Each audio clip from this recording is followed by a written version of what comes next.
Hello friends, स्वागत है आपका आईआर स्टडी चैनल पर। और हम पढ़ रहे थे केमिस्ट्री का जो आपका चैप्टर नंबर फर्स्ट है वो। तो उसका जो पार्ट नंबर 1 है, जो पार्ट नंबर फर्स्ट था, वो वीडियो मैंने बना के अपलोड कर लिया है और ये पार्ट नंबर सेकंड पे है। तो हमने यहाँ उप सह संयोजन संख्या या कोऑर्डिनेशन नंबर तक तो पढ़ लिया था। और अभी हम जो पढ़ेंगे वो है त्रिविम निबिड़ संकुलन। और आज इस पार्ट नंबर सेकंड में इस यूनिट को हम कंप्लीट कर लेंगे। तो आइए हम अपने टॉपिक की ओर आगे बढ़ते हैं। आज का जो टॉपिक है आपका है त्रिविम निबिड़ संकुलन। इन त्रिविमियों यानी तीन विमाओं में, यानी तीन दिशाएं हो जाएंगी। कैसी हो जाएगी? तीन विमाएं या तीन दिशाओं में होगा। अब यहाँ पे लिखा है कि द्विविमीय वर्ग निबिड़ संकुलन से त्रिविम संकुलन प्राप्त करना। देखो, अब सिंपल सा यहाँ से जो क्वेश्चन बनता है वही मैं आपको, देखो यहाँ से आगे चलते हैं। इसमें है निबिड़ संकुलन जिसमें विभिन्न परत ए और ए, यानी इसमें 4 परत हैं और किस प्रकार की है? ए प्रकार की है। चारों परतें कैसी हैं? ए पैटर्न में, अर्थात चारों परतें एक जैसी ही होगी। इसके बाद इस प्रकार के पैटर्न या संरचना में, देखो संरचना और पैटर्न एक ही बात है, में जुड़े हुए होते हैं। यदि इनके बीच में इसी पैटर्न ए क्रम में परतें व्यवस्थित की जाए तो एक नए प्रकार की गणीय निबिड़ संकुलन प्राप्त होता है, जिसमें एक सरल गणीय एकक कोष्ठिका प्राप्त होती है। अब हमें यहाँ पे ये देखना है कि तो इसको, ये तो थ्योरी है, आप याद रखना, लेकिन इसको मैं यहाँ समझा देता हूँ। जिस तरह से देखो, यहाँ पे क्या हो जाएगा कि कोई भी 1, 2, 3 और 4, ए परत ए और ए, यानी ये चारों कैसे हैं? एक समान ही होंगे। ये जितने भी हैं, ये जो चारों हो जाएंगे कैसे हो जाएंगे? एक समान होंगे ये परतें। तो अब कहने का मतलब ये है, मतलब यहाँ पे बीच में इनको व्यवस्थित बना देना, मैंने जो बनाया है वैसे। अब इसमें ऐसा होता है कि यदि ये जो 4 परतें हैं, इनके ऊपर 4 परतों को ले जाके रख दिया जाता है। कौन सी परत में? जब हमने ए और ए पैटर्न में ये जो 4 परतें हैं, ए और ए पैटर्न की, और इन्हीं 4 गोलों पे जो 4 लाइन से चल रहे हैं, ये जो 4 लाइन है, इन 4 लाइन से जो गोले चल रहे हैं, इनके ऊपर यदि दूसरी ए पैटर्न की क्रम सेम इसी टाइप के अगर ऊपर रख देते हैं हम, तब क्या हो जाएगा? तो हमें क्या प्राप्त हो जाएगा? एक गणीय निबिड़ संकुलन प्राप्त होगा, उसमें एक गणीय एकक कोष्ठिका प्राप्त होगी। लेकिन क्वेश्चन यहाँ से नहीं बनता है। क्वेश्चन ये बनता है कि चतुष्फल की रिक्ति और अष्टफल की रिक्ति क्या होती है।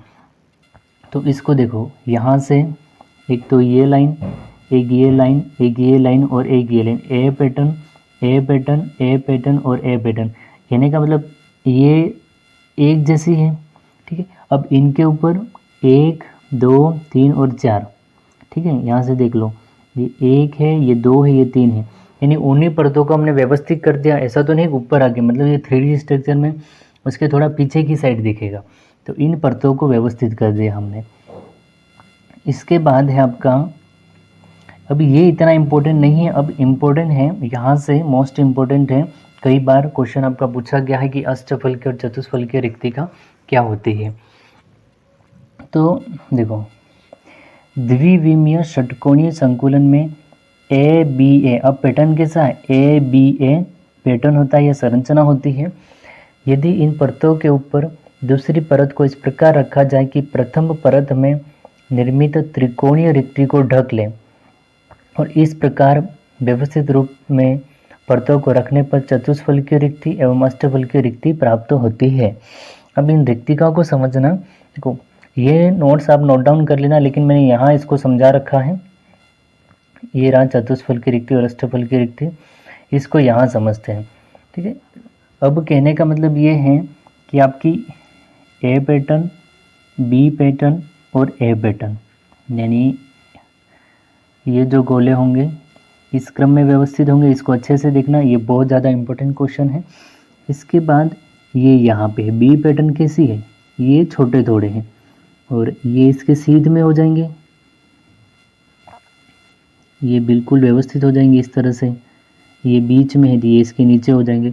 कहने का मतलब अब ये है कि ये वाला जो भाग है, ये ए परत और ये परत एक जैसी है, लेकिन बी परत कैसी है, इनके बीच में आ गई है। अभी ये जो बीच में आ गए हैं, जिस तरह से यहाँ से देखते अपन बीच में, तो ये गोला यहाँ से है और ये गोला यहाँ से है। तो इस वाले भाग पे अब देखना, ये जो बीच वाला भाग है, यहाँ पे कुछ ना कुछ तो भाग खाली होगा। तो 3 गोले संपर्क में, एक तो गोला ये, एक गोला ये और एक गोला ये, और ये जो बीच वाला भाग है ये थोड़ा सा खाली रहेगा। मैंने आपको कल बताया था, स्कूल का बैग या फिर कुछ भी सामान रखने की जो चीज़ होती है उसमें लेके, तो ये वाला भाग क्या है, खाली रह जाएगा। और कितने गोले हैं, ये किस रूप में है, 1 2 और ये, तो यहाँ पे ये जो बीच वाला खाली, यानी 3 से मिलकर खाली रहा। कितने गोलों से, 3 से मिलकर, तो इसको हमने क्या बोल दिया, त्रिकोणीय रिक्ति। रिक्ति का मतलब होता है खाली भाग। एक बार और समझ लें, देखो ये आपका हो जाएगा ए पैटर्न, ये बी और ये ए पैटर्न। तो ये और ये वाली पैटर्न कैसी, एक जैसी है, लेकिन ये बीच में बन रही है और इसके सीध में ये वाली आ जाएगी। तो कहने का मतलब है ये वाला भाग है, आप यहाँ पे भी ले लो, कहीं पे भी ले लो, तो बीच में ये वाला, यहाँ पे ये जो खाली है वो कितने गोलों से मिलकर बनी हुई, 1 2 और 3, यानी 3 गोलों से मिलकर बनी हुई होती है। तो हम इसको क्या बोलते हैं, इसको बोलते हैं त्रिकोणीय रिक्ति। लेकिन हमें अब पूछा ये जाता है कि चतुष्फलकीय रिक्ति क्या है। तो कहने का मतलब ये है, ये 3 गोलों से निर्मित होकर जगह खाली है। तो हमने क्या कर दिया, अब इसी परत में ए बी और ए, इसी परत की अगर दूसरी परतें इन पे ले जाके रख देता हूँ, तो भाई ये बी वाला गोला इस पे आ जाए। कहने का मतलब इसको ढकने के लिए क्या करेगा, कोई तीसरा गोला आ जाएगा। तो ये क्या करेगा, अब इस पे आ गया, यूँ समझो। तो इस अंदर वाले भाग को इसने ढक लिया, ऊपर से ढका है, लेकिन रिक्ति को मतलब जगह तो अंदर खाली रहेगी, ऊपर से ढक लिया है। तो ये आपका हो जाएगा चतुष्फलकीय रिक्ति, जो कि 4 गोलों से निर्मित होती है। अब इसको यहाँ से समझे आप, देखो इस डायग्राम को अच्छे से आप देख लेना। देखो भाई, ये तो ए परत थी, ये बी परत थी और ये ए परत नीचे आ जाती थी। तो ये तो एक लाइन से जमे हुए थे और ये बीच में आ रहे थे, ठीक है। तो अब ये क्या कर दिया, इस बीच वाले ये भाग खाली रह गया, जिसको हमने क्या बोल दिया, त्रिकोणीय रिक्ति। तो प्रथम परत के द्वारा उत्पन्न त्रिकोणीय रिक्ति को जब दूसरी ए बी ए परतों को इस प्रकार रखा जाए कि प्रथम परत में उत्पन्न होने वाली त्रिकोणीय रिक्ति को ढक ले, तो ये जो डैश डैश से दिख रहा है आपको, ये जो डैश डैश से दिख रहा है, ये हमने चौथा गोला ऊपर रख दिया ताकि ये हमें ऊपर से दिखाई नहीं दे भाई यहाँ पे छिद्र है। बाकी वास्तव में तो अंदर तो छिद्र है, यानी अंदर तो जगह खाली है, लेकिन हमें ऊपर से दिखाई नहीं देगा, जो डैश डैश करके यहाँ लगाए हुआ है। तो अब चतुष्फलकीय रिक्ति क्यों बोला गया, क्योंकि कितने गोले संपर्क में है, 1 2 3 और ऊपर से रखा ये 4। तो 4 गोले संपर्क में होने के कारण इसको हमने बोल दिया, इसको बोला गया है चतुष्फलकीय रिक्ति या चतुष्फलकीय छिद्र भी कहा जाता है।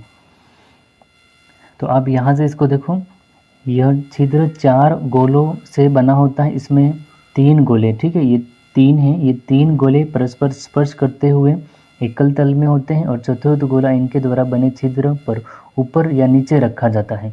इन चारों गोलों के केंद्र में एक सम चतुष्फलक के चारों कोने बनते हैं और चतुष्फलक के केंद्र चारों गोलों के मध्य खाली रह जाता है, जिसे चतुष्फलकीय रिक्ति कहा जाता है। मोस्ट इम्पोर्टेंट है, एग्जाम में पूछा गया आपका, ठीक है। इसके बाद अष्टफलकीय रिक्तिका की बात करते हैं। अब अष्टफलकीय की रिक्तिका भी एज टाइप, मतलब इसी टाइप में होगा कि जब इन्होंने क्या कर दिया, हमने यही परतें ले ली, ए परत बी परत और ए परत ली। अब इसमें हमने क्या कर दिया, ये जो परतें हैं सारी इस टाइप में परतें व्यवस्थित थी अपनी, तो इसके ऊपर ही as it is A B और ए की दूसरी परतें ला के रख दी, यानी 3 3 कितने 6 गोले हो गए। अब जब 6 गोले हो गए तो बीच में जगह तो यहाँ पे भी एज इट इज जिसमें त्रिकोणीय रिक्ति में हो रहा था इसी तरह इसमें भी क्या हो जाएगा, जगह तो खाली रहेगी, भले आप 6 जोड़ दो। अब जब जगह खाली रहेगी तो एक गोला ऊपर से और एक गोला पीछे की साइड में लगाई देंगे, तो वो क्या हो जाएगा, वो भाग ढक जाएगा। जिस तरह से इसको यहाँ से देखें आप, देखो यह छिद्र 6 गोलों के परस्पर स्पर्श करने से बनता है। इनमें से 4 गोले एक समतल में एक दूसरे को स्पर्श करते हुए इस प्रकार रखे जाते हैं कि उसके केंद्र वर्ग के चारों कोने पर होते हैं और इन चारों गोलों के ऊपरी छिद्र पर एक गोला और निचले छिद्र पर एक गोला रखा जाता है और अष्टफल के छिद्र बनता है। अष्टफल की जो रिक्ति होती है वो अष्टफल की रिक्ति को समझना आप, देखो ये आपका ए पैटर्न, ये बी और ये ए, यानी ये कैसे हैं, ये आपका हो जाएगा एक जैसे, और यहाँ पे बीच वाला भाग में आ जाएगी बी पैटर्न और वापस ये आ जाएंगे इस तरह से बड़े पैटर्न। तो अब ये जो भाग है आपका यहाँ पे जो खाली रह गया, ठीक है, अब इसके ऊपर ही इन ए बी और ए परतों के ऊपर ही हमने क्या कर दी, दूसरी ए बी और ए परतें ले जाके रख दी, यानी 3 तो नीचे थे और 3 ऊपर रख दिए, यानी 6 गोले कंप्लीटली हो गए। अब 6 गोले हो गए, इसका मतलब ये नहीं है कि उनके बीच में खाली जगह नहीं होगी, वो खाली जगह तो होगी। यानी पहले क्या हो रहा था, त्रिकोणीय रिक्ति से क्या हो रहा था, एक चतुष्फल की रिक्ति बन रही थी, अब 2 त्रिकोणीय रिक्ति होगी। एक तो इस बाहर साइड से मतलब ऊपरी साइड से भी दिखेगा और नीचे की साइड से भी दिखेगा। तो हमने क्या कर दिया, एक हमने आगे से भी गोला ऊपर लगा के ढक दिया और एक गोला हमने पीछे से भी लगाकर इसको ढक दिया, तो दोनों साइड से ढक गया। तो क्या हुआ, चतुष्फल की और चतुष्फल की रिक्ति मिलकर क्या हो गया, अष्टफलकीय छिद्र या अष्टफलकीय रिक्ति का हो जाती है उत्पन्न। नेक्स्ट है संकुलन क्षमता या संकुलन दक्षता। कल मैंने आपको बताया था पैकिंग के अकॉर्डिंग, जो कल क्लास लिखी थी आपका जो पार्ट फर्स्ट था उसमें हमने पढ़ा था कि संकुलन क्षमता या संकुलन दक्षता क्या होती है। देखो किसी क्रिस्टल जालक में उपस्थित कण क्रिस्टल जालक में कुल आयतन का जितना भाग घेरते हैं उसे जालक की संकुलन क्षमता या संकुलन दक्षता, पैकिंग इफिशियंसी, यानी आप कितना भाग उसको भर रहे हो, ठीक है। और 2 टर्म निकल के आई थी, मैंने आपको दोनों टर्म बताई थी कि एक तो आपकी हो जाती है रिक्ति का, यानी जो खाली रिक्ति, और दूसरा हो जाता है आपका संकुलन क्षमता या जो संकुलन दक्षता होती है वो। तो यानी वापिस एक बार समझ लें, ये कोई मतलब दराज है या कोई बैग है आपके पास, इसमें आपने क्या कर दिया, कोई चीज़ें रख दी, हो सके उतनी अपने भर दी, जमा जमा के भरी, लेकिन उसके अंदर कहीं न कहीं एक दूसरे के ऊपर रख दिया तो बीच में थोड़ी बहुत तो जगह खाली रखती है। उस खाली भाग को रिक्ति या दोष या खाली भाग कहा जाता है। और जितना भाग भर लिया हमने, यानी कुल आयतन जितना घेर लिया है, उसको हम संकुलन क्षमता कहते हैं या पैकिंग इफिशियंसी कहा जाता है। ये इसका सूत्र है, क्रिस्टल जालक में उपस्थित कणों का आयतन और क्रिस्टल जालक का कुल आयतन, और इसका परसेंटेज का सूत्र है। और आपको 1 नंबर में पूछा जा सकता है कि संकुलन क्षमता क्या होती है, तो आपको सिंपल सा याद रखना है कि कोई भी क्रिस्टल जालक में है उसमें जो कण उपस्थित होता है उसका जो कुल आयतन घेरते हैं। तो और एग्जाम्पल भी मैंने आपको इस तरह से समझा दिया था, इसकी परिभाषा बनती है, कोई चीज़ है जितनी हम हो सके उतना उसका अच्छा अरेंजमेंट करके भरते हैं, लेकिन उसका कुछ न कुछ भाग तो खाली रह ही जाता है, और जो भाग खाली रहता है उसको रिक्ति का ये दोष कहते हैं, और जो पूरा भर दिया हमने जितना भर दिया उसकी संकुलन क्षमता कहा जाता है। इसके बाद है द्विविमीय षटकोणीय निबिड़ संकुलन में ABA पैटर्न रखने पर 2 प्रकार के संकुलन प्राप्त होते हैं। अब आपको यहाँ पे ये इतना ज़्यादा याद नहीं रखता, आपको संकुलन दक्षता बस याद रखनी और इनके एग्जाम्पल। अब ये क्या करेगा, ये 3 नंबर या 2 नंबर में भी क्वेश्चन पूछा जा सकता है, वो कम से कम 2 या 3 एग्जाम्पल लिख लेगा कि सरल गणीय जालक, निबिड़ संकुलन जालक, HCP जालक। तो इनमें क्या करेगा कि इनकी संकुलन दक्षता बताइए और इनके उदाहरण बताइए। इस तरह से क्वेश्चन बनेगा आपका 3 नंबर का। तो यहाँ पे है फर्स्ट क्या था, षटकोणीय, इसको फर्स्ट मान लो, षटकोणीय त्रिविम निबिड़ संकुलन। तो इसकी संकुलन दक्षता क्या है, इसकी संकुलन दक्षता है 74%, रिक्ति भाग है 26% और एग्जाम्पल है Mn, Mg और Cr, मैग्नीशियम और आपका क्रोमियम। तो संकुलन दक्षता क्या होती है बता दिया, अर्थात जो आपका त्रिविम निबिड़ संकुलन था, ये कोई त्रिविम निबिड़ संकुलन है, इसमें अधिकतम कितना भाग भर सकते हैं, इसमें अधिकतम 74 पार्ट भर सकता है और 26% भाग उसका खाली रह सकता है।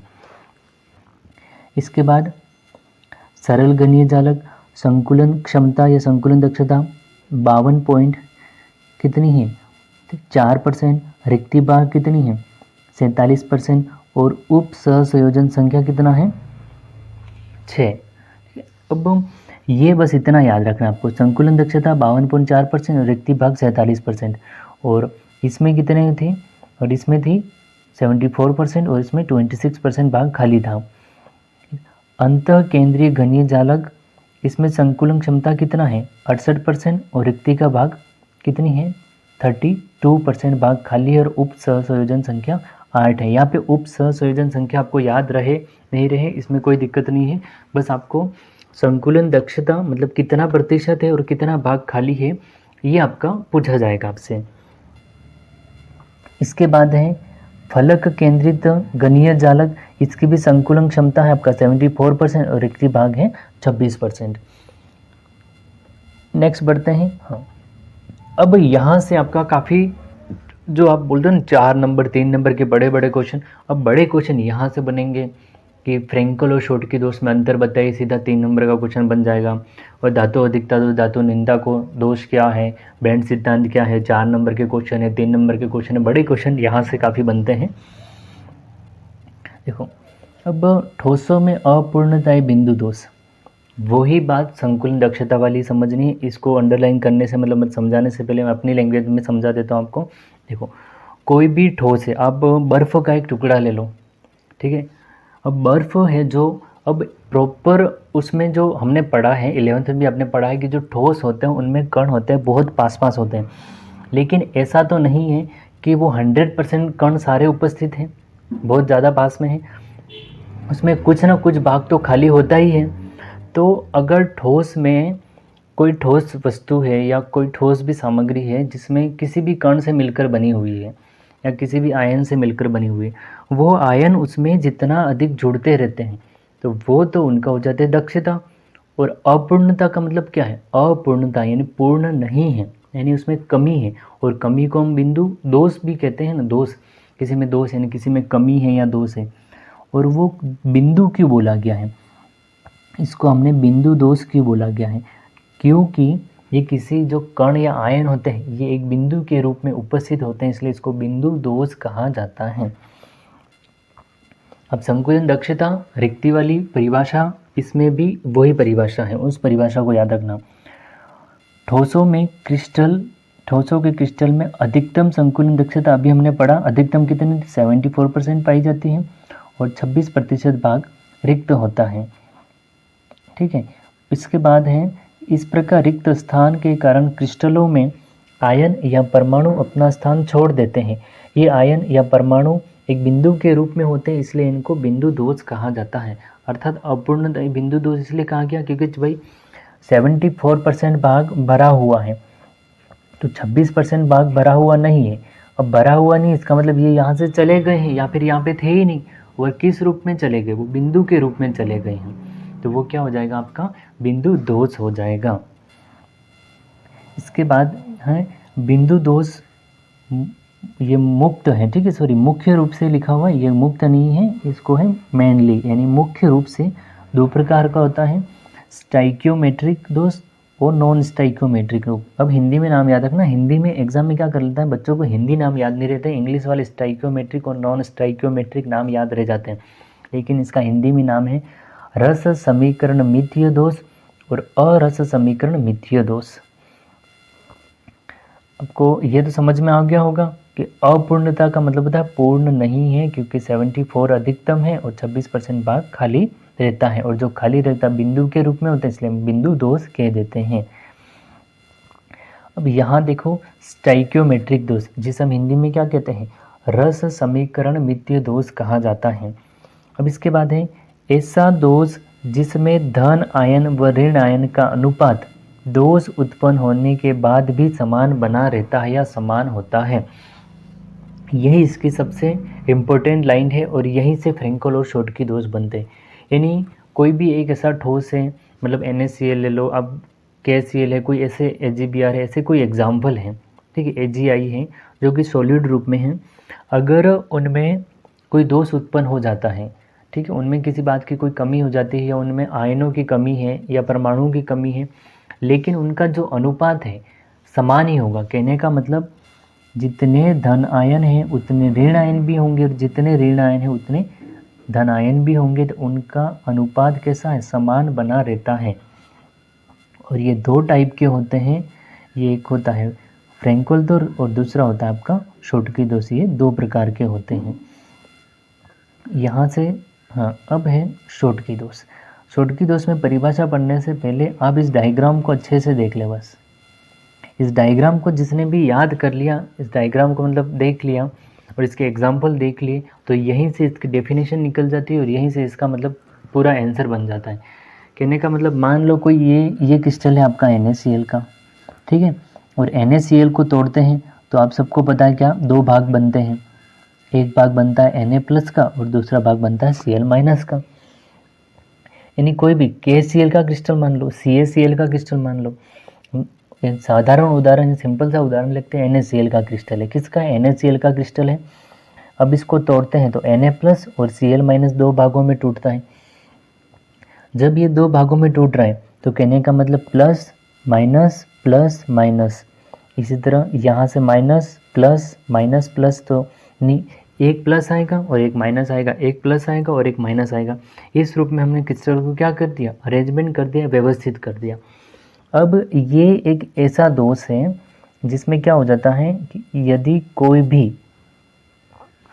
भी किसी कारणवश कोई धन आयन क्रिस्टल की सतह से बाहर चला जाता है, मतलब माना कि हमने इसको गर्म कर दिया या इसको चोट पहुंचा दी या इसका हमने कुछ न कुछ किसी कमी के कारण कोई धन आयन क्या करता है, क्रिस्टल की सतह से बाहर चला जाता है। तो अब जिस तरह से आपके पास थे 5 तो पॉजिटिव थे और 5 नेगेटिव भी थे, जब कोई पॉजिटिव आयन बाहर चला गया है तो क्रिस्टल कैसा हो गया, उदासीन हो गया भाई, असंतुलित हो गया, क्योंकि एक तो ये ज़्यादा हो गया और एक ये कम हो गया। अब जैसे उदासीन हो गया तो कोई भी अपने आप को उदासीन नहीं रहना चाहता है, सभी अपने आप को संतुलित बनाए रखना चाहते हैं। तो ऐसी स्थिति में क्या करेगा, उस क्रिस्टल आयन से एक ऋण आयन भी क्या करेगा, बाहर चला जाता है, एक ऋण आयन भी क्या करेगा, बाहर चला जाता है। तो कहने का मतलब एक भाई धन आयन चला गया तो एक ऋण आयन भी चला गया, यानी पहले 5-5 थे तो अब कैसे हो गए 4-4, तो अभी भी अनुपात समान है। माना कि ये 20-20 थे, 20 आपके पास धन आयन थे और 20 आपके पास ऋण आयन थे। अगर एक ऋण आयन चला गया तो एक धन आयन भी जाएगा और एक धन आयन गया तो एक ऋण आयन भी जाएगा, अर्थात ये अपने आप को संतुलित बनाए रखते हैं। तो ताकि इससे क्या हो जाता है, क्रिस्टल उदासीन बना रहता है। तीसरे यहाँ से देखें, क्योंकि नाम ही इसका क्या है, दोष उत्पन्न होने के बाद, दोष तो क्या उत्पन्न हो गया, दोष ये उत्पन्न हो गया कि वो धन आयन बाहर चला गया और ऋण आयन भी बाहर चला गया, लेकिन अपनी उदासीनता को इन दोनों ने बनाए रखा। यहाँ से देखें अब, इस दोष में धन आयन तथा ऋण आयन अपना मूल स्थान छोड़कर, इस बात को याद रखना, मूल स्थान है, ठीक है, मूल स्थान छोड़कर क्रिस्टल की सतह से पूर्णतः बाहर चले जाते हैं, लेकिन धन आयन एवं ऋण आयन का अनुपात समान बना रहता है। अब इसमें एक लाइन और इंक्लूड कर सकते हो, आप लिख सकते हो, क्योंकि एक धन आयन जाने पर क्रिस्टल थोड़ा असंतुलित हो जाता है और अपने संतुलन को बनाए रखने के लिए उस क्रिस्टल से दूसरा ऋण आयन भी बाहर चला जाता है, अर्थात एक धन आयन जाता है तो दूसरा ऋण आयन भी जाता है। इस तरह ये क्रिस्टल उदासीन बना रहता है या क्रिस्टल को ये उदासीन बनाए रखते हैं। तो शोटकी दोष क्या हो जाएगा, मैं जो बोल रहा हूँ उस परिभाषा को पूरे याद रखना। इस प्रकार के दोष में धन आयन तथा ऋण आयन अपना मूल स्थान छोड़कर क्रिस्टल की सतह से पूर्णतः बाहर जाते हैं। ठीक है, क्रिस्टल की सतह से पूर्णतः बाहर चले जाते हैं। लेकिन जब एक धन आयन बाहर जाता है तो दूसरा ऋण आयन भी बाहर चला जाता है, क्योंकि क्रिस्टल को उदासीन या अपने आप को संतुलन बनाए रखने चाहते हैं। तो इस कारण धन आयन और ऋण आयन का अनुपात समान बना रहता है, जिससे क्रिस्टल भी उदासीन बना रहेगा। माना कि किसी क्रिस्टल में आपके 100 धन आयन थे और 100 ऋण आयन था, उसमें से अगर एक ऋण आयन चले जाता है तो क्रिस्टल में की उदासीनता को बनाए रखने के लिए एक आपका धन आयन भी बाहर चले जाता है। और इसके एग्जाम्पल है NaCl, KCl और CaCl, इसके सबसे बेस्ट एग्जाम्पल है। तो ये हो गया आपका, ये एग्जाम्पल आपको अलग से भी पूछे जा सकते हैं कि शॉटकी और फ्रेंकल दोष के एग्जाम्पल बताइए। तो ये तो हो गए आपका शॉटकी दोष। अब फ्रेंकल दोष में कंफ्यूज मत होना, फ्रेंकल में एज इट इज़ वही होगा, लेकिन अब इसमें क्या हो रहा है कि जो क्रिस्टल था उसमें धन आयन और ऋण आयन तो बाहर जा रहे थे, किसके अंतर्गत? शॉटकी दोष के अंतर्गत। लेकिन फ्रेंकल दोष के अंतर्गत वो पूर्णतः बाहर नहीं जाके जो 26% भाग खाली रहता था, 26% 37% जो भाग खाली रहता था, उस खाली भाग में चले जाते हैं वो। यहाँ देखें इसको, ये है आपका फ्रेंकल दोष। ऐसा दोष जिसमें धन आयन एवं ऋण आयन अपना मूल स्थान तो छोड़ते हैं, लेकिन वे क्रिस्टल की सतह से बाहर न जाकर क्रिस्टल के अंदर अंतराकाशी स्थल में रह जाते हैं, इसे फ्रेंकल दोष कहा जाता है। इसमें धन आयन एवं ऋण आयन का अनुपात समान बना रहता है, क्योंकि क्रिस्टल उदासीन होगा परंतु इसके घनत्व पर कोई भी प्रभाव नहीं होगा, क्योंकि इसके घनत्व पर भी कोई प्रभाव नहीं पड़ेगा। क्योंकि भाई 10 अगर NaCl थे, यानी 10 Na थे और 10 Cl थे, तो वो कहीं बाहर तो गए नहीं, अपने क्रिस्टल के अंदर ही है। एग्जाम्पल है AgI, AgCl और AgBr। अब इसको यहाँ से समझे आप सॉरी, माना कि ये कोई क्रिस्टल है आपका AgI का या AgBr का, जिसमें एक धन आयन, एक ऋण आयन, एक धन आयन और एक ऋण आयन है। ये तो समझ में आ गया। अब इसके बाद हम देखते हैं कि अब किसी कारणवश यहाँ से एक धन आयन उठ के क्या करे, यहाँ पे आ गया, एक धन आयन यहाँ से चला गया, जो बीच में खाली जगह है, जिसे हम क्या कहते हैं, अंतराकाशी अवकाश कहा जाता है। तो अब क्रिस्टल क्या थोड़ा असंतुलित हो गया, क्रिस्टल की उदासीनता को बनाए रखने के लिए यहाँ से उठ के ये ऋण आयन भी इस बीच वाले भाग में चलेगा। ऐसा नहीं यहीं जाएगा, यहाँ पे भी जा सकता है, और यहाँ आगे और जुड़े होते हैं तो वो यहाँ पे भी जा सकता है, कहने का मतलब। तो अब ये कहने का मतलब है कि जब क्रिस्टल में किसी कारणवश एक धन आयन अपने मूल स्थान को छोड़कर अंतराकाशी अवकाश में चले जाता है, तो दूसरा ऋण आयन भी उसके पास वाले अंतराकाशी अवकाश में चले जाता है, और जिससे इन दोष तो उत्पन्न हो गया, अपना अपना स्थान छोड़ दिया, लेकिन वो पूर्ण तो बाहर नहीं गए हैं। अर्थात 10 Ag थे प्लस 10 Ag प्लस थे। जब इसको आप तोड़ सकते हो तो मतलब इसमें क्या बन जाएगा, Ag प्लस और I माइनस, तो इसमें कहने के बाद 10 Ag थे और 10 I थे, तो अभी भी 10 ही रहेंगे, क्योंकि कहीं बाहर तो गए नहीं है। भाई कोई एक व्यक्ति है, ये पूरा एक घर है, अब घर में ये इसका रूम है, कहने का मतलब अपना रूम छोड़ के क्या करेगा, ये किसी बालकनी में या कोई जगह खाली है बैठक रूम में, वहाँ चले जाता है उठ के। ठीक है, तो अब ये और ये भी क्या करेगा, यहाँ से उठ के कहीं और चले जाएगा, पर लेकिन घर तो पूरा है। अब घर में मेंबर 10 हैं, लेकिन 2 उठ के अपने रूम से किसी और जगह चले गए हैं, यानी किसी घर के किसी और कोने में हैं। तो कहने का मतलब ये है कि वो तो अभी भी 10 ही हैं। तो अर्थात उनके जो घनत्व है, उनके द्वारा जो एरिया घेरा गया है घर का, वो अभी भी ऐसा ही होगा, उसके आयतन पर कोई भी प्रभाव नहीं पड़ेगा। तो आई थिंक आपको फ्रेंकल और शॉटकी दोनों दोष समझ में आएंगे। देखो, शॉटकी दोष में धन आयन ऋण आयन अपना मूल स्थान छोड़ के बाहर चले जाते हैं, जबकि फ्रेंकल में मूल स्थान छोड़ते हैं, लेकिन क्रिस्टल की सतह से बाहर नहीं जाके अंतराकाशी अवकाश में, ठीक है, इसको अंतराकाशी अवकाश या अंतराकाशी स्थल जो खाली भाग होता है उसमें चले जाते हैं। इसके बाद है आपका नॉन स्टाइकियोमेट्रिक दोष। क्या हो जाएगा, नॉन स्टाइकियोमेट्रिक दोष, मतलब हिंदी में नाम क्या था, अरस समीकरण मितीय दोष। क्या हो जाएगा, अरस समीकरण मितीय दोष। अब इसमें क्या हो जाएगा कि इसमें दोष उत्पन्न होगा तो धन आयन और ऋण आयन का जो अनुपात होगा वो जो स्टाइकियोमेट्रिक था उसमें बिगड़ नहीं रहा था, लेकिन इसमें क्या हो जाएगा, असमान हो जाएगा, ये पूरा का पूरा थोड़ा असंतुलित हो जाएगा। अब इसका कारण देखिए आप, और यहाँ से सीधा 4 नंबर का या 3 नंबर का क्वेश्चन बनेगा आपका कि धातु अधिकता दोष और धातु न्यूनता दोष को समझाइए। अब एग्ज़ाम में पैटर्न क्या चलता है, अभी कोरोना की वजह से ये जो 12th का पैटर्न थोड़ा चेंज हुआ था, आगे का मतलब 10 से 15 क्वेश्चन ऑप्शनल टाइप के थे, लेकिन हम रिटर्न की बात करते हैं क्योंकि उसमें मोस्ट ऑफ यही पूछा जाता है। जो बड़े क्वेश्चन होते हैं उसमें क्या करेगा, ए बी और सी और डी इस तरह से धातु न्यूनता दोष क्या है, धातु अधिकता दोष क्या है, फ्रेंकल दोष क्या है, शॉटकी दोष क्या है, वो टर्म मतलब क्या करेगा, इनकी परिभाषा चाहेगा या थोड़ी बहुत जानकारी चाहेगा। तो एक एक नंबर सबका बना देगा, तो कितने हो गए, 4 नंबर। इस तरह से भी आपको पूछा जाएगा। तो देखो इस प्रकार के दोष में धन आयन एंड ऋण आयन का अनुपात असमान रहता है। ऐसे यौगिकों को बर्थेलाइट यौगिक भी कहा जाता है। इस प्रकार ये 2 प्रकार के होते हैं, धातु अधिकता दोष और धातु न्यूनता दोष। देखो धातु आधिक्य दोष या धातु अधिकता नाम से स्पष्ट है, जिसमें धातु अधिक हो जाएंगी तो संतुलन मतलब संतुलन के साथ बिगड़ गया, अधिक हो गया। और दूसरा न्यूनता, न्यूनता मतलब कमी, अगर कमी हो गई तो भी असंतुलित हो जाएगा, तो भी उनका अनुपात क्या होगा, बिगड़ जाएगा। तो ये दोष कौन सा हो गए, धातु अधिकता दोष, धातु न्यूनता दोष।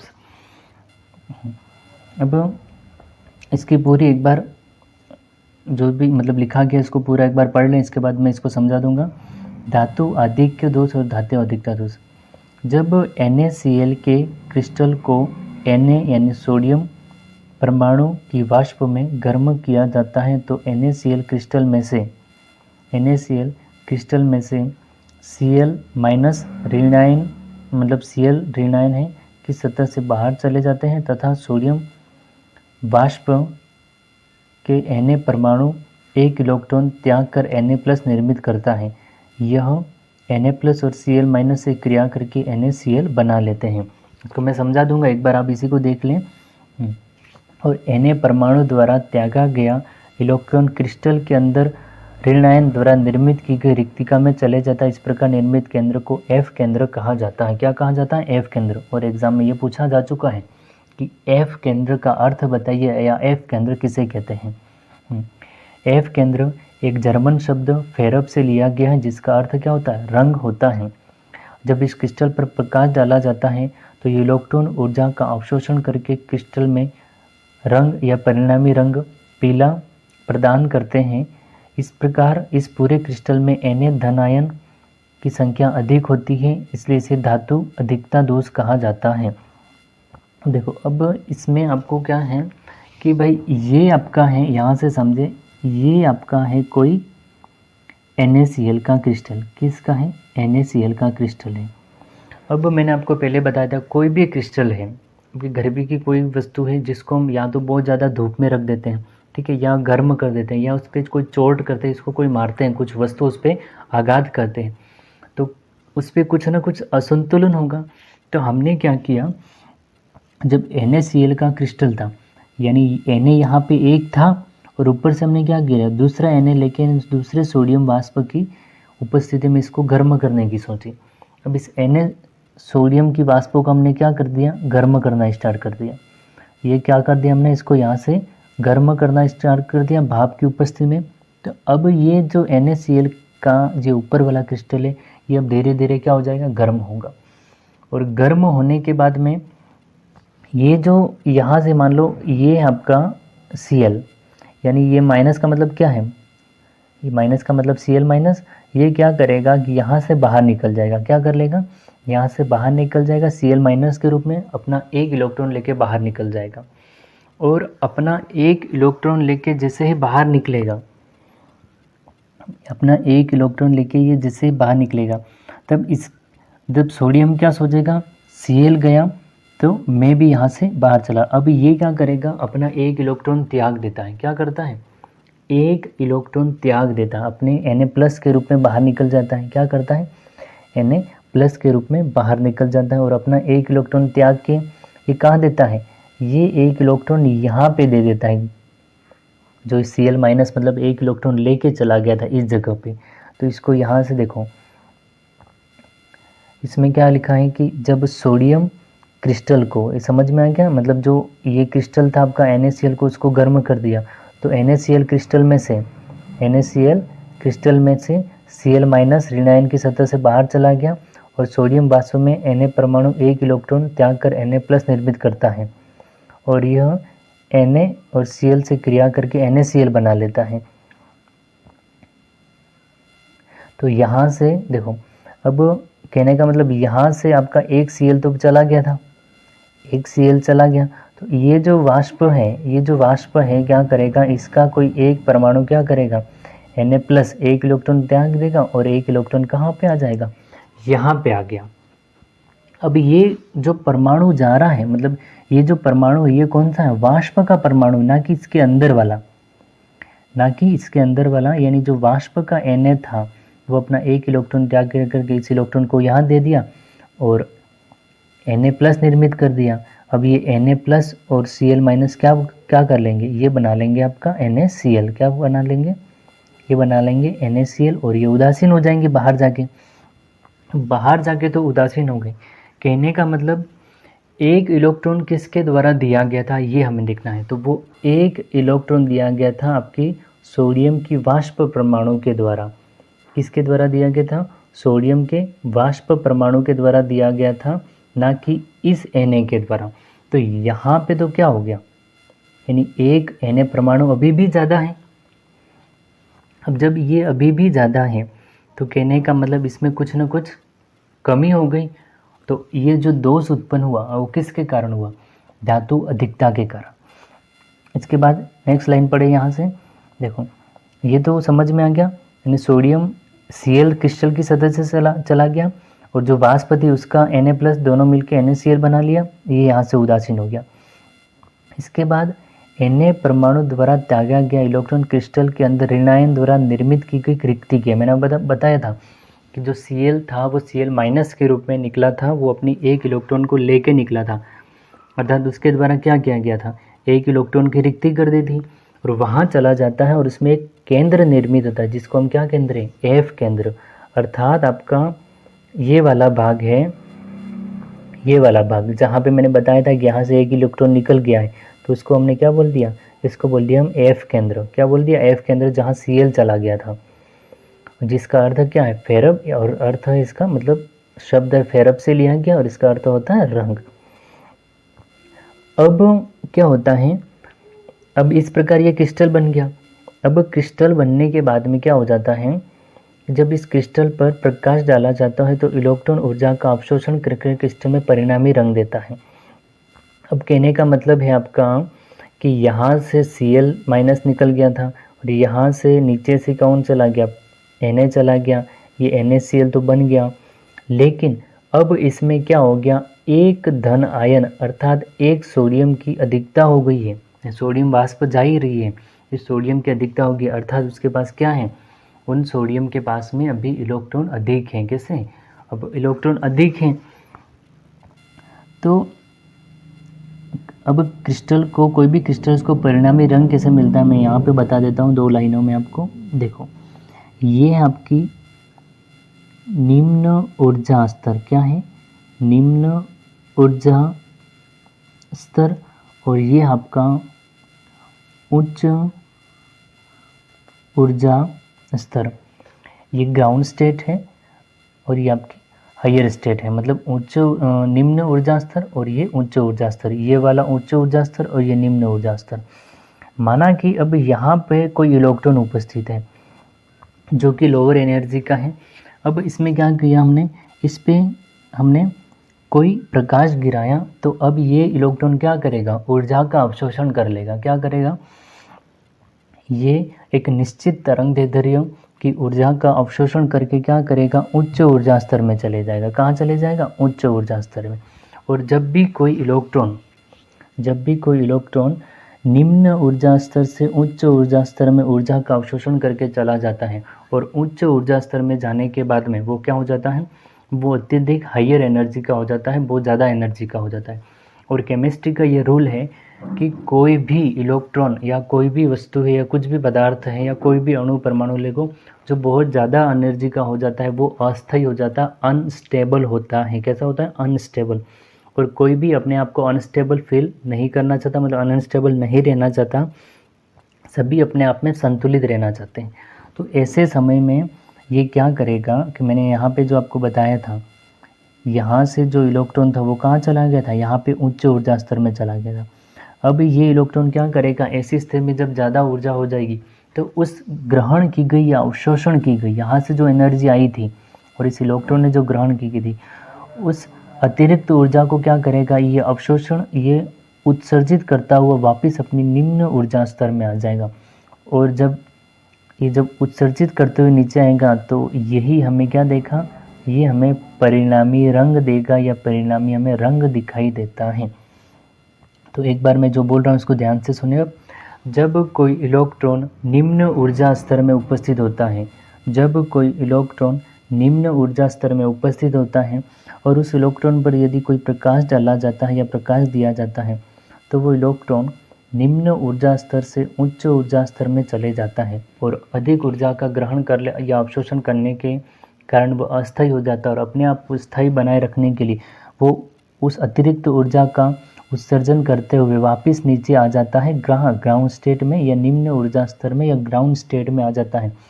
और जो वापस नीचे ऊर्जा का उत्सर्जन करते हुए आते दिखाई देती है जो ऊर्जा हमें क्या परिणामी रंग देता है या परिणामी रंग होता है। तो इस तरह से हमें कलर मिलता है। लेकिन अब ये सारी की सारी घटना किस कारण हुई थी? ये सारी की सारी घटना हुई थी आपके Na परमाणु के द्वारा धन आयन की अधिकता के कारण। क्योंकि अगर उदासीन तो हुआ, NaCl लिया, लेकिन कहाँ से लिया था? जो सोडियम की वाष्प थी वहाँ से एक Na परमाणु चला गया था, ना कि उस क्रिस्टल से। इसलिए क्रिस्टल में तो धातु अधिकता हो गई, तो इसलिए इस दोष को धातु अधिकता दोष कहा जाता है। इसके बाद यहाँ एक मैंने एग्जाम्पल है, ये क्या हो जाएगा एग्जाम्पल। इसी प्रकार Li की अधिकता में LiCl क्रिस्टल गुलाबी रंग देता है और K की अधिकता में KCl बैंगनी रंग देता है। मतलब हमने NaCl, KCl और LiCl, एक तो आपका LiCl, KCl और NaCl, इन तीनों को इसमें जो पड़ा एज इट इज़ इन दोनों में ही होगा, बस इनका कलर चेंज होगा। इसके बाद है आपका धातु न्यूनता दोष। अब धातु न्यूनता दोष नाम से स्पष्ट है, न्यूनता अर्थात धातु की क्या हो जाएगी, कमी हो जाएगी यहाँ पे। इसको एक बार देखें अब। यह दोष FeS, NiO, FeO में पाया जाता है और हमेशा किस में उपस्थित है, 1:1 में। अर्थात ये कितने एग्जाम्पल हो गए आपके, एक तो हो गया Fe और S, मतलब 1:1 में उपस्थित है। FeO मतलब ऑक्सीजन 1:1 में उपस्थित है। ये जितने भी एग्जाम्पल लिखें वो हमेशा बराबर उपस्थित होते हैं। कैसे होते हैं, बराबर। लेकिन या तो उसको हम हीट कर देंगे या बहुत ज़्यादा टेम्परेचर दे देंगे या और किसी कारणवश उसमें कमी उत्पन्न हो जाती है और उनमें कम हो जाते हैं, जिसे हम न्यूनता दोष कहते हैं। अब इसको समझिए आप। ये हमने आई थिंक क्रिस्टल लिया है FeO का। देखो ये है आपका FeO का क्रिस्टल है, जिसमें Fe यहाँ ये +3 नहीं है। अभी आपको इसको क्या मानना है, +2 ही मानना है। ठीक है, अभी इसको आपको +2 ही मानना है। +2 O-2 मतलब Fe+2 O-2 O-2 Fe+2 क्या हो जाएगा, Fe+2। यहाँ पे अभी ये लिखना, यहाँ पे क्या हो जाएगा, अभी यहाँ पे अभी आपको मानना है Fe+2 मानना है और यहाँ पे भी Fe+2 मानना है अभी, और 2- यानी एक सीक्वेंस है, +- ये पूरी की पूरी आपकी क्या हो जाएगी, एक क्रिस्टल है।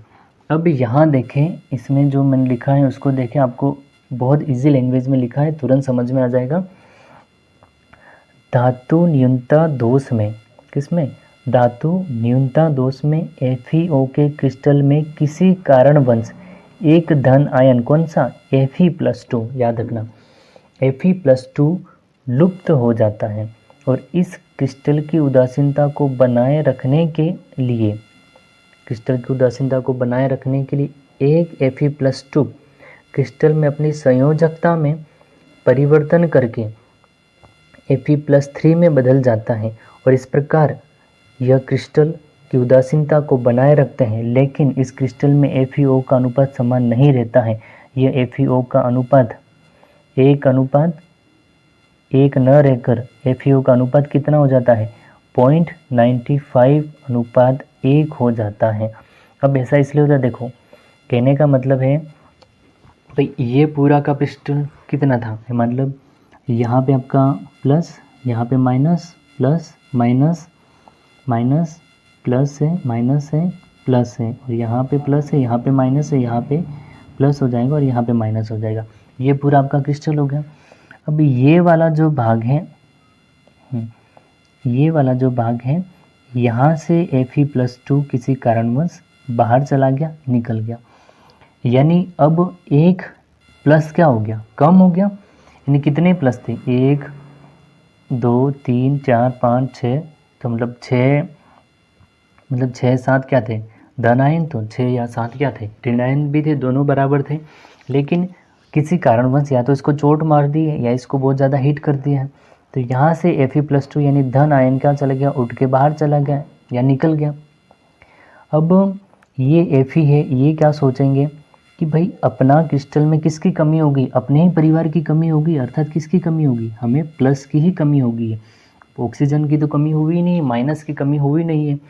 तो अब इनमें से कोई एक सोचेगा कि हम क्या करते हैं, अपना एक इलेक्ट्रॉन त्याग देते हैं। क्या करते हैं?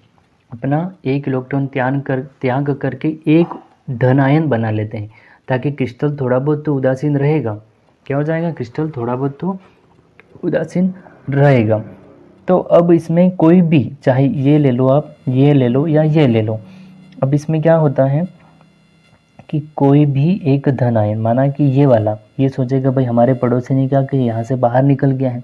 अब बाहर निकल गया तो हमारे पास पूरे घर में प्लस की कमी होगी, तो कोई एक नया प्लस बना लो।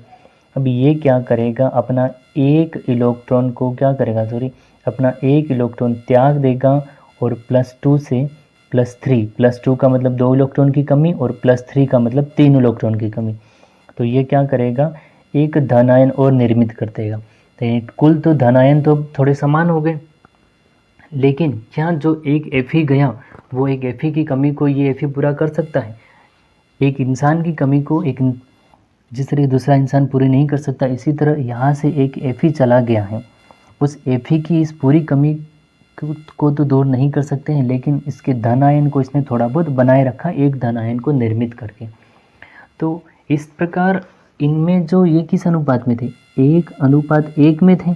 अब ये क्या हो जाएंगे? थोड़े 95 में चले जाएगा, मतलब 0.95 बनेगा, यानी थोड़ा सा कम हो जाएगा।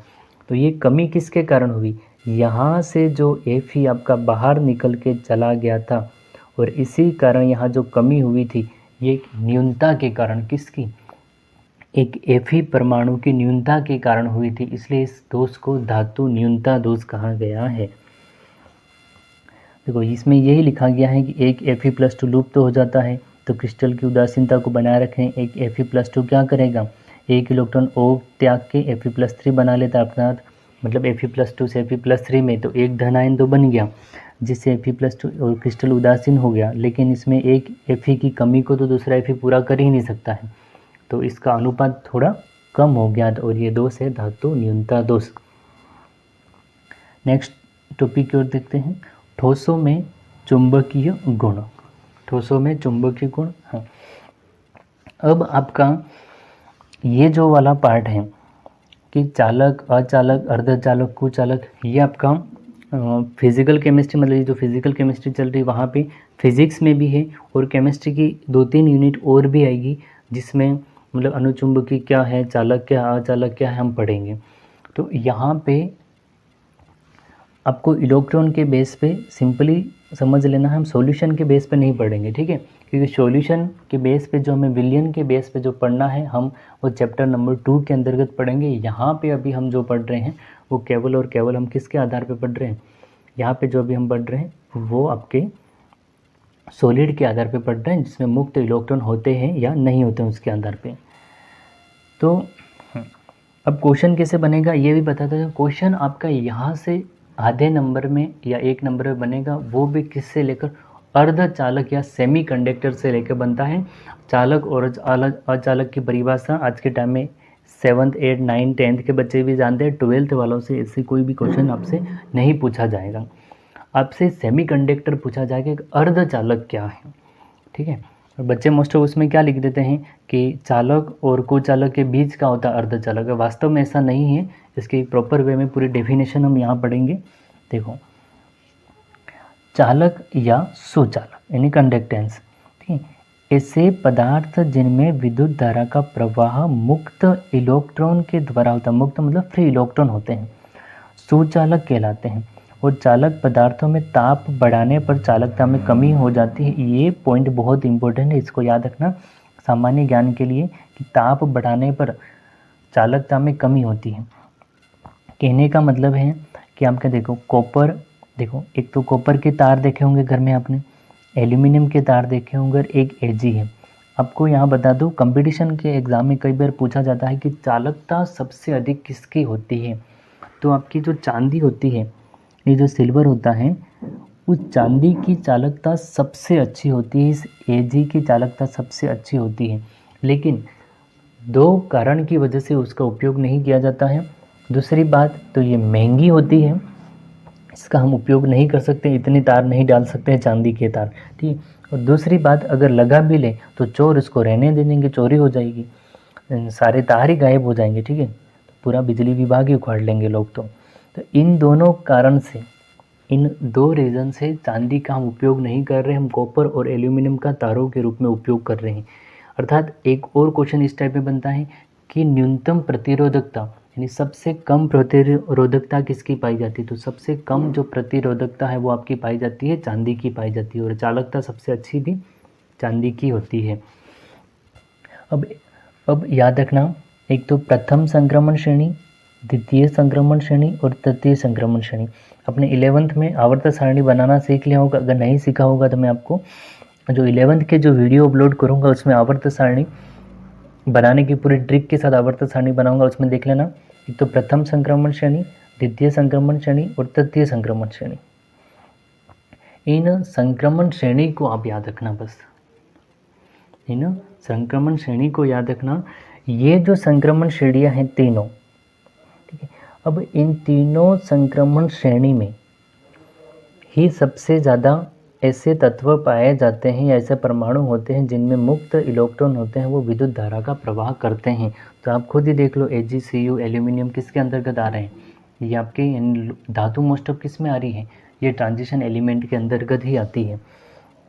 तो अपनी एक बेसिक लैंग्वेज में देखा जाए तो ऐसे परमाणु या ऐसे पदार्थ जिसमें फ्री इलेक्ट्रॉन होते हैं, मुक्त इलेक्ट्रॉन होते हैं, वो विद्युत धारा का चालन कर सकते हैं। और जिनमें मुक्त इलेक्ट्रॉन नहीं होते हैं, विद्युत धारा का चालन नहीं करते हैं, वो कुचालक कहलाते हैं या अचालक कहलाते हैं। देखो, कांच, हीरा यहाँ पे क्यों आया, क्योंकि हमने फर्स्ट मैंने आपको बता दिया था, जो पहला पार्ट बताया था उसमें एक भी इलेक्ट्रॉन मुक्त नहीं रहता है इसके कारण, प्लास्टिक और रबर। इसके बाद अर्धचालक। अर्धचालक में कोई भी आपसे पूछे सेमीकंडक्टर क्या, अर्धचालक क्या है, तो आप फट से मतलब मोस्ट ऑफ स्टूडेंट क्या करते हैं, यही बता देते हैं कि चालक और अचालक के बीच का होता है अर्धचालक। ये व्यवस्थित परिभाषा नहीं हुई। आपको ऐसे बताना है कि कोई ऐसा पदार्थ है जो 0 डिग्री सेल्सियस तापमान पर, यहाँ पे सेल्सियस कर देना, 0 डिग्री सेल्सियस तापमान पर तो अचालक की भांति व्यवहार करता है। किस तरह, अचालक की भांति व्यवहार करता है। लेकिन जैसे 0 डिग्री सेल्सियस से ऊपर अगर उसका ताप बढ़ाते हैं तो धीरे धीरे वो चालक की भांति व्यवहार करता है। यहाँ पे कुछ कमी होगी लिखने में, उसको मैं जैसे बोल रहा हूँ वैसे लिख लेना। देखो, ऐसे लिखना आपको, ऐसे पदार्थ जिनमें 0 डिग्री सेल्सियस तापमान पर अचालक की भांति या कुचालक की भांति व्यवहार करते हैं, लेकिन जैसे ही तापमान 0 डिग्री सेल्सियस से ऊपर बढ़ाया जाता है या तापमान को धीरे धीरे बढ़ाया जाता है तो वो चालक की भांति व्यवहार करने लग जाते हैं। उसे अर्धचालक या इंग्लिश में सेमीकंडक्टेंस या सेमीकंडक्टर कहा जाता है। और उसके आपके एग्जाम्पल है सिलिकॉन या जर्मेनियम। ये नहीं, ये मतलब पूरा एक साथ में सिलिकॉन या जर्मेनियम नो शुद्ध नेज अर्धचालक कहने का मतलब है। और ये एग्जाम्पल बहुत इम्पोर्टेंट है कि अर्धचालक के एग्जाम्पल बताइए, तो अर्धचालक के एग्जाम्पल क्या हो जाएंगे, सिलिकॉन और जर्मेनियम। जो आपका फिजिक्स का वाइवा होता है 12th में, वहाँ से आपको पूछ सकता है कि अर्धचालक के एग्जाम्पल बताइए, तो अर्धचालक के हैं सिलिकॉन और जर्मेनियम। जो आपकी सोलर प्लेट होती है, जो आपने सौर ऊर्जा देखी होगी, सोलर प्लेट जो सनलाइट से आजकल मतलब बहुत ज़्यादा चल रही है, ठीक है, इस तरह से ये बनी होती है, यहाँ पे सूर्य होता है। तो ये जो सिलिकॉन और जर्मेनियम की ये जो ऊपर है ना, वो सिलिकॉन से ही बनी हुई है। तो ये जो सोलर प्लेट, आपसे ये भी क्वेश्चन पूछा जा सकता है कि सोलर प्लेट किससे बनी होती है। जो सौर ऊर्जा वाली प्लेट है वो सिलिकॉन से बनी होती है, क्योंकि ये कैसे अर्धचालक। ऐसे मतलब बारिश के दिनों में अगर मौसम बादल छाए हुए हैं, धूप नहीं मिल रही है, तो ये उत्तेजित होने वाले नहीं है। ये इलेक्ट्रॉन क्या उत्तेजित होंगे नहीं, विद्युत धारा का प्रवाह करेंगे नहीं। लेकिन तापमान जैसे जैसे गर्मी के दिन आते तापमान बढ़ता जाता है, तो इलेक्ट्रॉन उत्तेजित होते जाते हैं। तो किस रूप में व्यवहार करने लग जाएगा, वो व्यवहार करने लग जाएगा आपका चालक की तरह। तो ये हो जाएगा आपका अर्धचालक। इसके एग्जाम्पल याद रखना, सिलिकॉन और जर्मेनियम। नेक्स्ट है संयोजकता बैंड सिद्धांत। सीधा 3 नंबर या 4 नंबर में पूछा जाने वाला क्वेश्चन, संयोजकता बैंड सिद्धांत क्या है। एक बार अब चालक, अचालक और अर्धचालक की परिभाषा समझ लें। देखो, अचालक या अचालक और कुचालक क्या है, जिसमें मुक्त इलेक्ट्रॉन नहीं है, विद्युत धारा का प्रवाह नहीं होता, प्लास्टिक, रबड़, हीरा, ये सारी चीज़ें हो गई, लकड़ी उकड़ी। और सुचालक, जिसमें मुक्त इलेक्ट्रॉन होते हैं, विद्युत धारा का प्रवाह होता है, मोस्ट ऑफ सारी धातुएं, वो भी कौन से, संक्रमण तत्व वाली सारी धातुएं। अर्धचालक 0 डिग्री से सेल्सियस से नीचे तापमान है, ये मतलब इस पे तो कुचालक है, लेकिन तापमान बढ़ाएंगे तो इलेक्ट्रॉन उत्तेजित होंगे और विद्युत धारा का प्रवाह करेंगे, तो वो क्या हो जाएगा आपका अर्धचालक हो जाएंगे, है सेमीकंडक्टर। अब इसमें बैंड सिद्धांत ये कहता है, इसमें 2 बैंड होते हैं, एक तो चालन बैंड होता है और संयोजी बैंड होता है। जितना ऊर्जा अंतर जितना कम होता है, उतना विद्युत धारा का प्रवाह अधिक होगा, और ऊर्जा अंतर जितना ज़्यादा होता है, विद्युत धारा का प्रवाह उतना कम होगा। देखो मैं यहाँ से इसमें मैंने लिखा ज़रूर कम है, लेकिन आपको साइड में हर इसके नीचे, मतलब ये जो बैंड है इनके नीचे, इसका मैं जो बोलूँगा वो पूरा लिख लेना आप। देखो ये 2 बैंड है आपके, एक तो ये वाला बैंड मतलब, और एक ये वाला बैंड, और एक ये हो जाएगा, और एक ये बैंड है आपका, और ये ऊपर वाले आपके चालन बैंड है, क्योंकि विद्युत धारा का चालन करते हैं, तो ऊपर वाला चालन बैंड।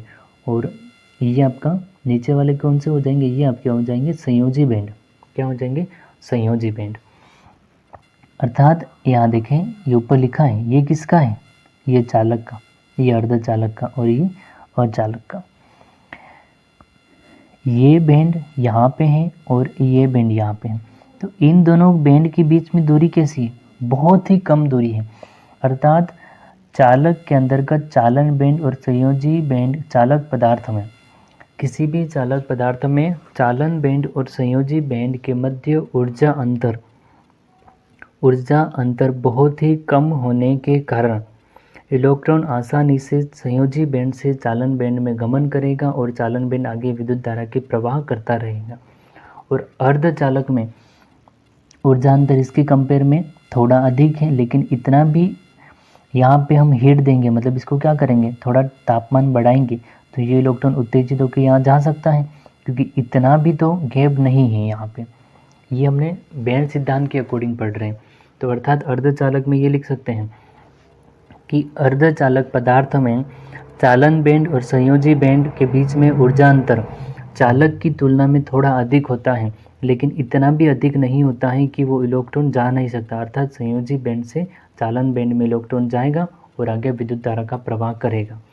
लेकिन अचालक की बात करें, और अचालक के देखो, एक बैंड यहाँ पे और एक बैंड यहाँ काफ़ी नीचे बनाया हुआ है, तो लेकिन अचालक में के बीच में चालन बैंड और संयोजी बैंड के बीच में ऊर्जा अंतर काफ़ी अधिक होने के कारण ये विद्युत धारा का प्रवाह नहीं कर सकते हैं। ये आपका बैंड सिद्धांत है।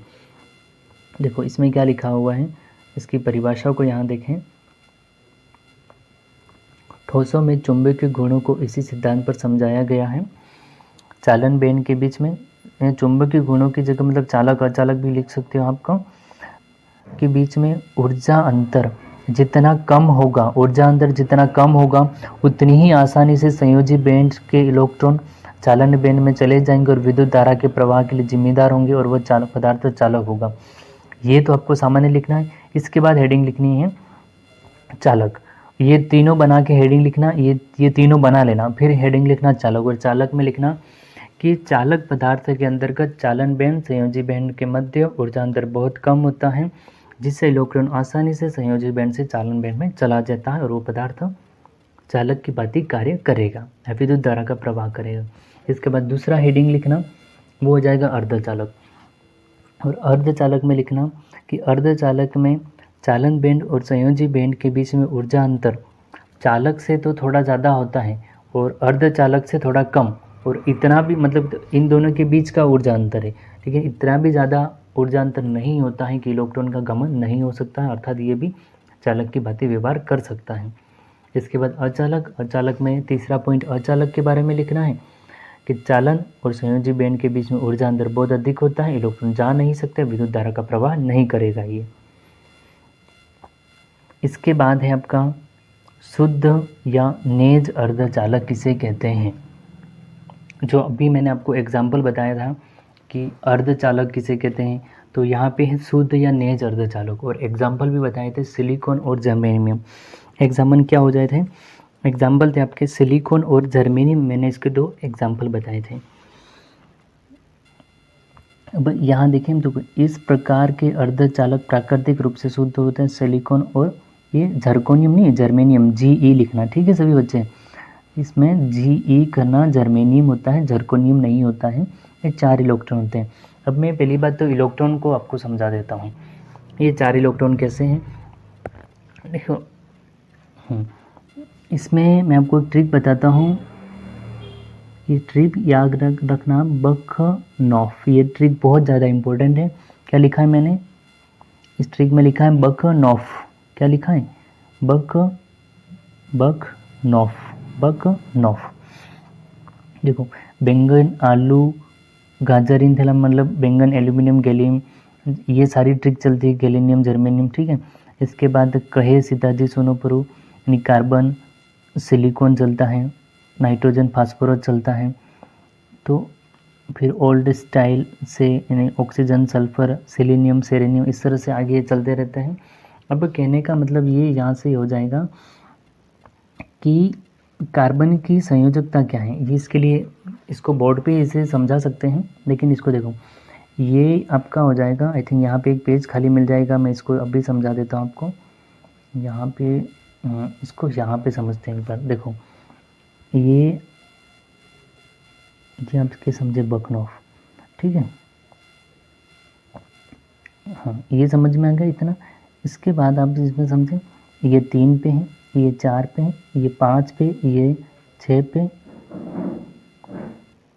मतलब सॉरी ये आपका मतलब ये देन इसके बाद में ये आपका 8, सॉरी ये आपका 7। अब ये एटॉमिक नंबर नहीं बताया, मैंने आपको बता देता हूँ। देखो ये होता कितने पे है, 5 पे, ये होता है 6 पे, ये एटॉमिक नंबर 7, ये एटॉमिक नंबर 8, ये एटॉमिक नंबर 9। कहने का मतलब ये ट्रिक है, इस ट्रिक को याद रखना। बोरोन परमाणु नंबर 5 पे होता है, कार्बन 6 पे होता है, नाइट्रोजन 7 पे होता है और ऑक्सीजन 8 पे होता है और फ्लोरीन आपका 9 पे होता है।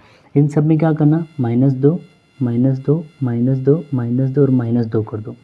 -2 -2 करोगे कितना बचेगा भाई, 3, 6 में से 2 गए 4, 7 में से 2 गया तो 5, 6, अर्थात इनके पास इतने इलेक्ट्रॉन होते हैं। कितने इलेक्ट्रॉन होते हैं, ये ऊपर वाली लाइन याद रखना, मोस्ट इम्पोर्टेंट है। बोरॉन एटॉमिक नंबर 5, लेकिन इनकी संयोजकता है, अर्थात इनके पास इलेक्ट्रॉन कितने होते हैं, इनके पास 3 इलेक्ट्रॉन होते हैं जो बंद बनाने के काम आ सकते हैं।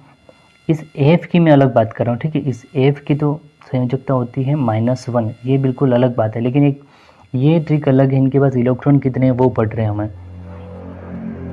कार्बन 6 पे होता है, इलेक्ट्रॉन कितने हैं इस पे, कार्बन के पास इलेक्ट्रॉन कितने, 4 हैं, होता है नाइट्रोजन कितने पे 7 पे, इलेक्ट्रॉन कितने 5 ये होता है, ऑक्सीजन 8 पे, इलेक्ट्रॉन कितने 6।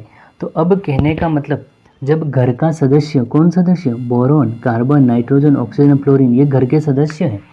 जब घर के सदस्य के पास में ही 4 इलेक्ट्रॉन हैं तो बाकी नीचे रहने वाले सभी जो मुखिया हैं, कार्बन एक मुखिया है, ठीक है, तो कार्बन के नीचे जितने भी आ जाएंगे तो उन सभी के पास में कितने इलेक्ट्रॉन हो जाएंगे, उन सब के पास में 4 इलेक्ट्रॉन ही होंगे। कहने का मतलब यहाँ पे कार्बन था, कार्बन के नीचे सिलिकॉन होता है, यहाँ पे 4 थे तो यहाँ पे 4 इलेक्ट्रॉन थे, तो यहाँ पे भी 4 इलेक्ट्रॉन ही होंगे। यहाँ से देखिए आप, सिलिकॉन और जर्मेनियम में से 4 इलेक्ट्रॉन होते हैं।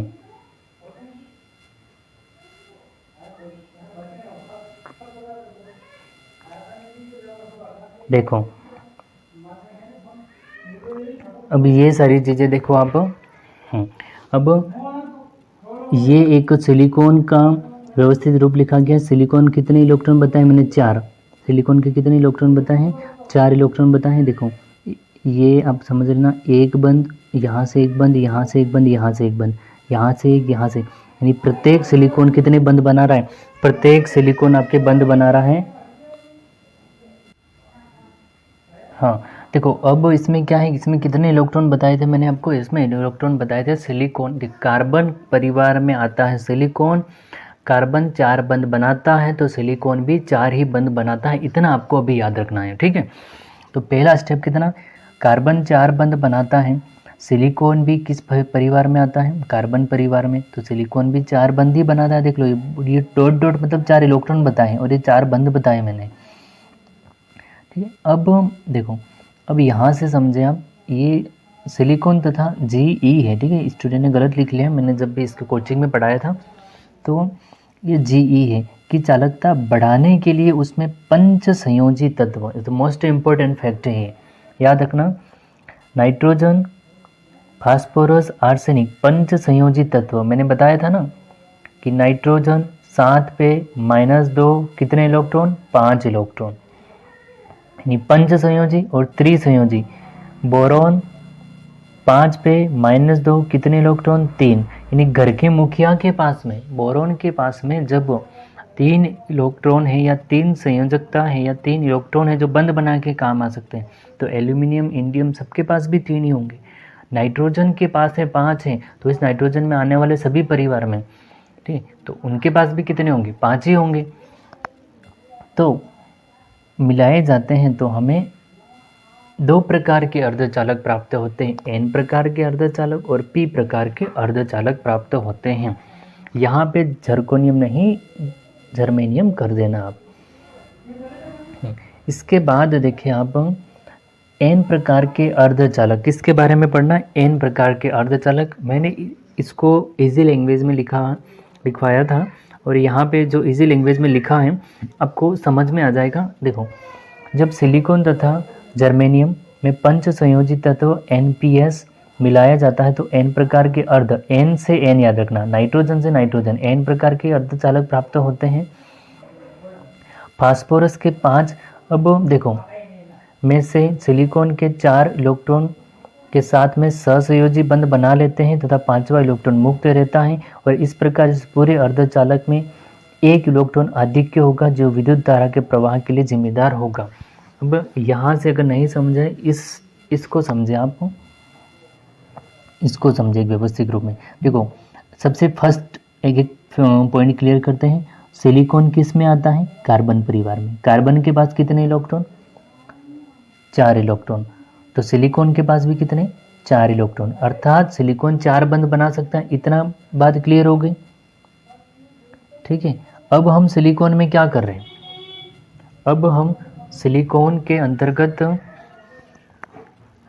नाइट्रोजन क्या क्या मिला रहे हैं, सिलिकॉन के अंतर्गत नाइट्रोजन, फास्फोरस, आर्सेनिक, यानी पंच संयोजी तत्व मिला रहे हैं। तो इसमें आपको नाइट्रोजन, फास्फोरस, आर्सेनिक याद रखना है, जिन पंच संयोजी मतलब इसमें 5 इलेक्ट्रॉन होते हैं। तो 2 fact, silicon 4 electron, nitrogen, phosphorus, arsenic 5 electron. अब इसमें आप नाइट्रोजन मिलाओ, फास्फोरस मिलाओ या एस आर्सेनिक मिलाओ, ये आपकी इच्छा, आप इसमें क्या मिला रहे हो, ठीक है। मतलब ये जो मैंने ये जो बनाया है ना, यहाँ पे जो P लिखा है, यहाँ पे आप N भी लिख सकते हो, यहाँ पे AS भी आप नोट डाउन कर सकते हो, ये आपके अकॉर्डिंग होता है। देन इसके बाद अब यहाँ देखें भाई, हमने 5 वाला मिला लिया, ये 5 वाला मिलाया, तो देखो 1 इलेक्ट्रॉन ये गया, इसको अच्छे से देखना आप, 1 इलेक्ट्रॉन ये गया, 1 इलेक्ट्रॉन यहाँ गया, 1 इलेक्ट्रॉन यहाँ गया, 1 इलेक्ट्रॉन यहाँ गया। भाई सिलिकॉन कितने बंद बना सकता है? सिलिकॉन 4। तो मतलब फास्फोरस ने अपने 5 इलेक्ट्रॉन में से 4 इलेक्ट्रॉन 4 सिलिकॉन के साथ में 4 सिग्मा बंद बना लिए, लेकिन सिलिकॉन के पास में 5वां बंद बनाने के लिए इलेक्ट्रॉन है ही नहीं, जबकि फास्फोरस के पास में डॉट लिखा काला काला, इसके पास में एक 5वां इलेक्ट्रॉन है। ये जो 5वां इलेक्ट्रॉन था, ये इलेक्ट्रॉन की अधिकता होती है और ये फ्री रह जाता है। कैसे रह जाता है? ये जो फ्री रहता है, इस कारण ये विद्युत धारा का प्रवाह कर सकता है। तो यहाँ देखें, ये जो मैंने लिखा है इसमें आपको इजीली समझ में आ जाएगा। देखो, जब सिलिकॉन और जर्मेनियम में पंच संयोजी तत्व NPS मिलाया जाता है तो N प्रकार के अर्धचालक प्राप्त होते हैं। फास्फोरस के 5 इलेक्ट्रॉन में से सिलिकॉन के 4 के साथ बंध बना लेता है। कौन सा? सहसंयोजी।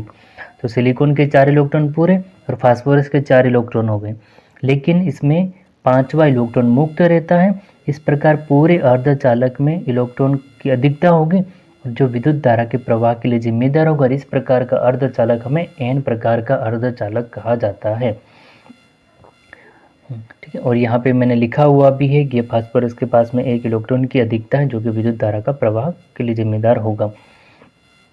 इसके बाद है आपका P प्रकार के अर्धचालक। P प्रकार के अर्धचालक, इसमें सिलिकॉन और जर्मेनियम, ये सभी जगह काफ़ी गलत लिख लिया है इसने कि ये ZR नहीं है। ZR का मतलब जर्कोनियम होता है, आपको लिखना है GE जर्मेनियम, GA नहीं, GA का मतलब होता है गैलेनियम, ये आपको लिखना है GE जर्मेनियम में त्रिसंयोजी तत्व। त्रिसंयोजी मतलब 3 संयोजकता। त्रिसंयोजी का मतलब क्या होता है? 3 संयोजकता। बोरॉन कितने पे था? 5 atomic number. Boron, aluminium, indium, thallium. तो पूरा परिवार कैसा होगा? पूरा परिवार भी त्रिसंयोजी होगा। मैंने बताया था घर का मुखिया भाई यहाँ पे 5 पे था, लेकिन -2 किया तो 3 इलेक्ट्रॉन थे। तो बोरॉन, एल्यूमिनियम, इंडियम, थैलियम। अब जब ये चलता है तो इसके पास भी कितने होंगे? 3, इसके पास भी 3, इसके पास भी 3, अर्थात त्रिसंयोजी का। और P प्रकार के अर्धचालक प्राप्त होते हैं। देखो इसकी परिभाषा यहाँ, इसको यहाँ से समझो। देखो किस में मिलाया? सिलिकॉन में मिलाओ या जर्मेनियम में मिलाओ? हमने लिया यहाँ सिलिकॉन। भाई सिलिकॉन ने 1, 2, 3 और 4 बंध बना दिए। ये हमने मिलाया है, यहाँ पे B लिखा, यानी बोरॉन, जिसके पास कितने इलेक्ट्रॉन थे? जिसके पास थे आपके 3 इलेक्ट्रॉन। 1 इलेक्ट्रॉन ये चला गया, 1 इलेक्ट्रॉन ये चला गया, 1 इलेक्ट्रॉन, अर्थात ये इसका इलेक्ट्रॉन बंद बना दिया, इसका इलेक्ट्रॉन ये बंद, इसका इलेक्ट्रॉन और इसका इलेक्ट्रॉन, तो ये बंद बन गया। अब भाई ये बंद बनाए, सिलिकॉन के पास तो है इलेक्ट्रॉन, लेकिन यहाँ पे अब क्या हो रहा है? यहाँ पे अब आपके बोरॉन के पास में इलेक्ट्रॉन की कमी है, क्योंकि चौथा जो बंद बन रहा है, चौथा जो आपका बंद बन रहा है सिलिकॉन का, वो बोरॉन के साथ बन रहा है, लेकिन सिलिकॉन के पास में तो 1 इलेक्ट्रॉन है मुक्त यहाँ पे, और बोरॉन के पास 1 इलेक्ट्रॉन नहीं है क्योंकि कमी है, जिसे हम क्या कहते हैं? होल या रिक्तिका। होल या रिक्तिका कहा जाता है। और ये होल या रिक्तिका ही विद्युत धारा के प्रवाह के लिए जिम्मेदार मानते हैं।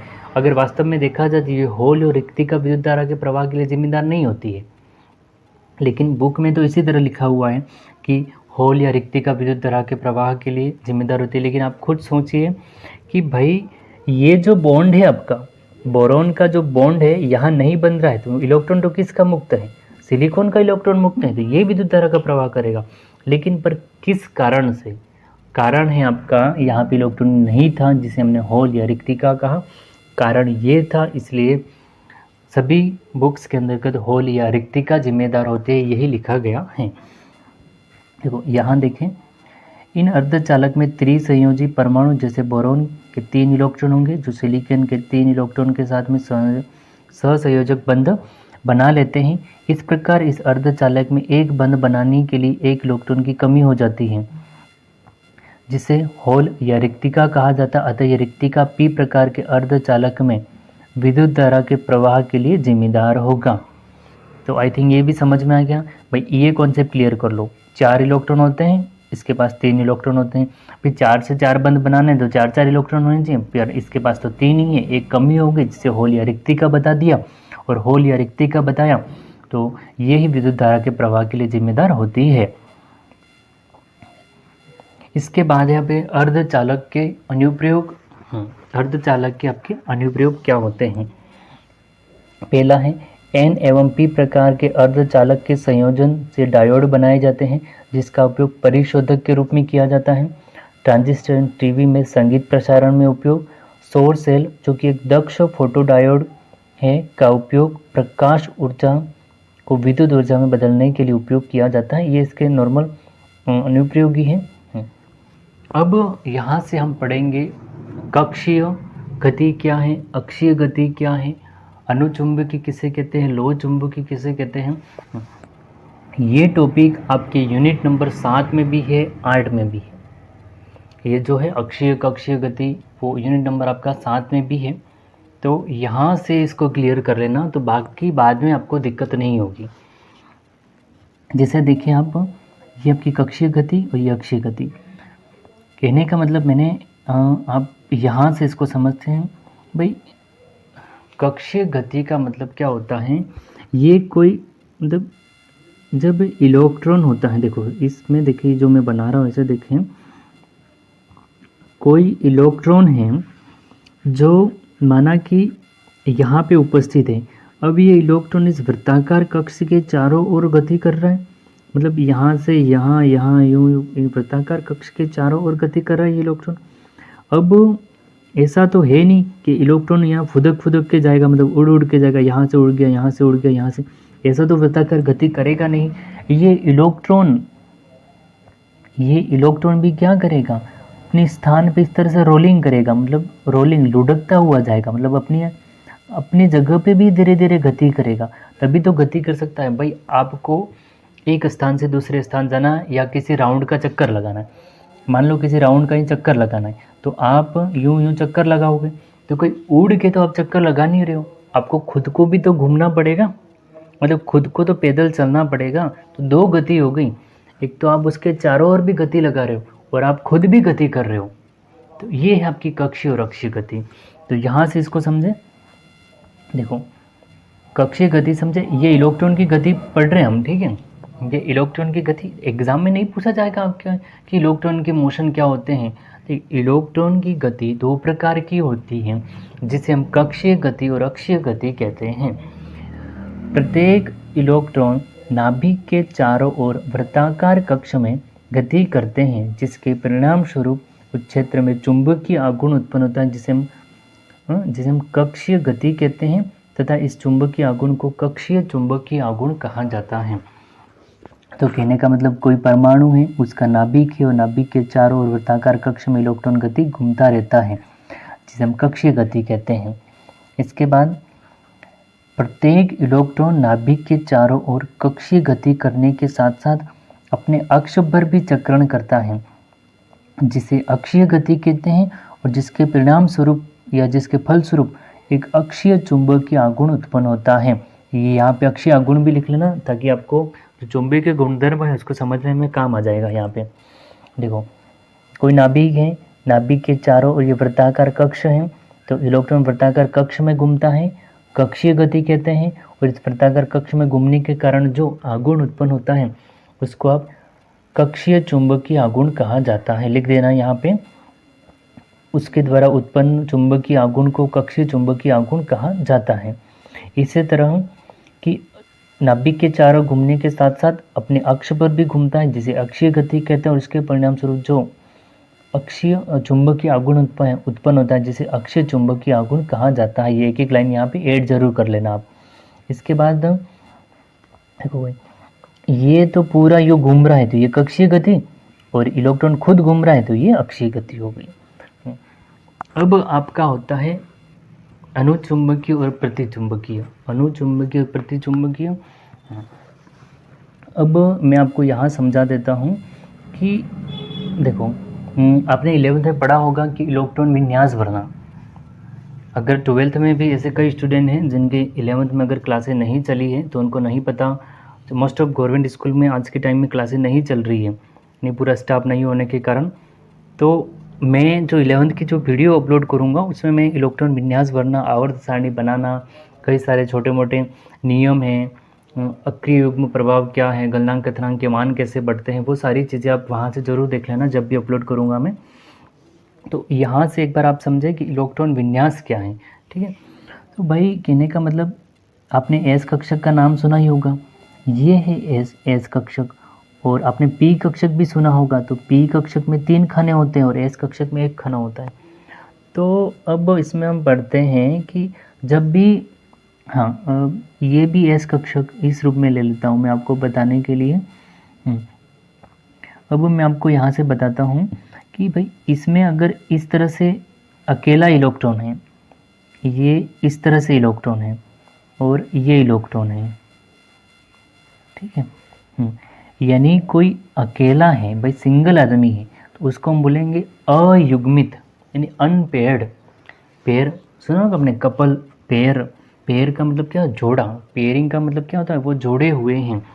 तो जब इलेक्ट्रॉन अकेला है तो जोड़े के रूप में नहीं है, तो उसको बोलते हैं अनपेयर्ड या अयुग्मित इलेक्ट्रॉन।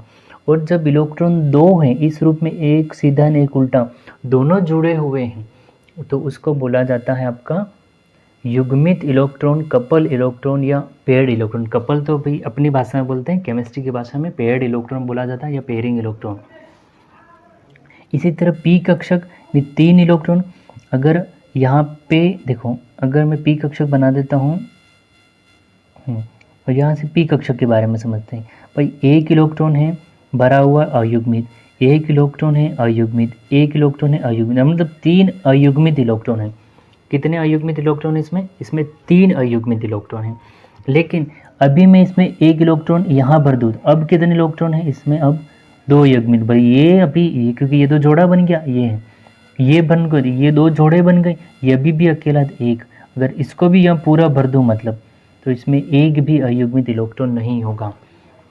तो जो अकेला इलेक्ट्रॉन होता है, अब इस तरह याद रखना, किसी एस कक्षक हो, पी कक्षक हो, डी कक्षक हो या एफ कक्षक हो, यदि इलेक्ट्रॉन अकेला है तो उसे अयुग्मित इलेक्ट्रॉन कहा जाता है। और यदि इलेक्ट्रॉन 2 रूप में जुड़े हुए, एक उल्टा और एक सीधा, 2 इलेक्ट्रॉन कपल के रूप में है, पेयरिंग के रूप में है, पेयर्ड है, तो उसे युग्मित इलेक्ट्रॉन कहा जाता है। तो आपका, और इनकी संख्या ज्ञात करना भी साथ में देख लें भाई। ये तो 1 अयुग्मित इलेक्ट्रॉन इस तरह है, तो 2 अयुग्मित इलेक्ट्रॉन इस तरह है, तो 3 अयुग्मित इलेक्ट्रॉन, और इस तरह है तो 0 अयुग्मित इलेक्ट्रॉन। इलेक्ट्रॉन मतलब है ही नहीं, युग्मित नहीं, अयुग्मित नहीं है, सॉरी, तो युग्मित इलेक्ट्रॉन है। तो 3 खानों में 6 इलेक्ट्रॉन, 3 खानों में 6 इलेक्ट्रॉन भर दिए हैं, तो वो कौन से हो जाएंगे? युग्मित इलेक्ट्रॉन, अयुग्मित नहीं होंगे। ये तो मैंने इलेक्ट्रॉन भरना बताया आपको कि युग्मित और अयुग्मित किसे कहते हैं। यहाँ पे आप नोट डाउन भी इसके साथ में कर लेना भाई। इस तरह से होता है तो अयुग्मित, और इस तरह से होता है तो मतलब ये होता है अनपेयर्ड, और ये होता है आपका युग्मित, या फिर इसको लिख देना आप पेयर्ड इलेक्ट्रॉन। ठीक है, अब बात आती है आपके चुंबकीय गुण की, बात करते हैं।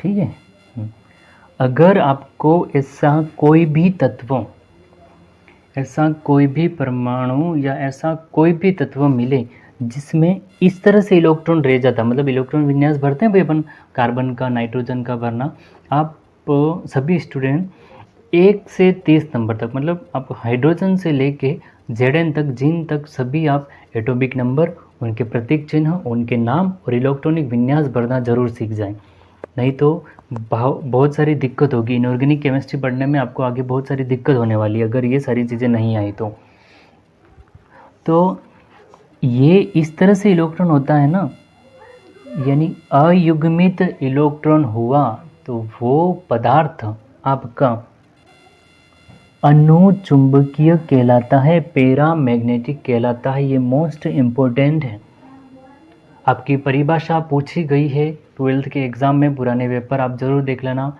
कि प्रतिचुंबकीय अनुचुंबकीय क्या है, या अदर कंपटीशन जैसे लैब असिस्टेंट का एग्ज़ाम होता है, या आज के टाइम में साइंस यानी बायोलॉजी, फिज़िक्स और केमिस्ट्री हर किसी कंपटीशन एग्ज़ाम में जोड़ दी है।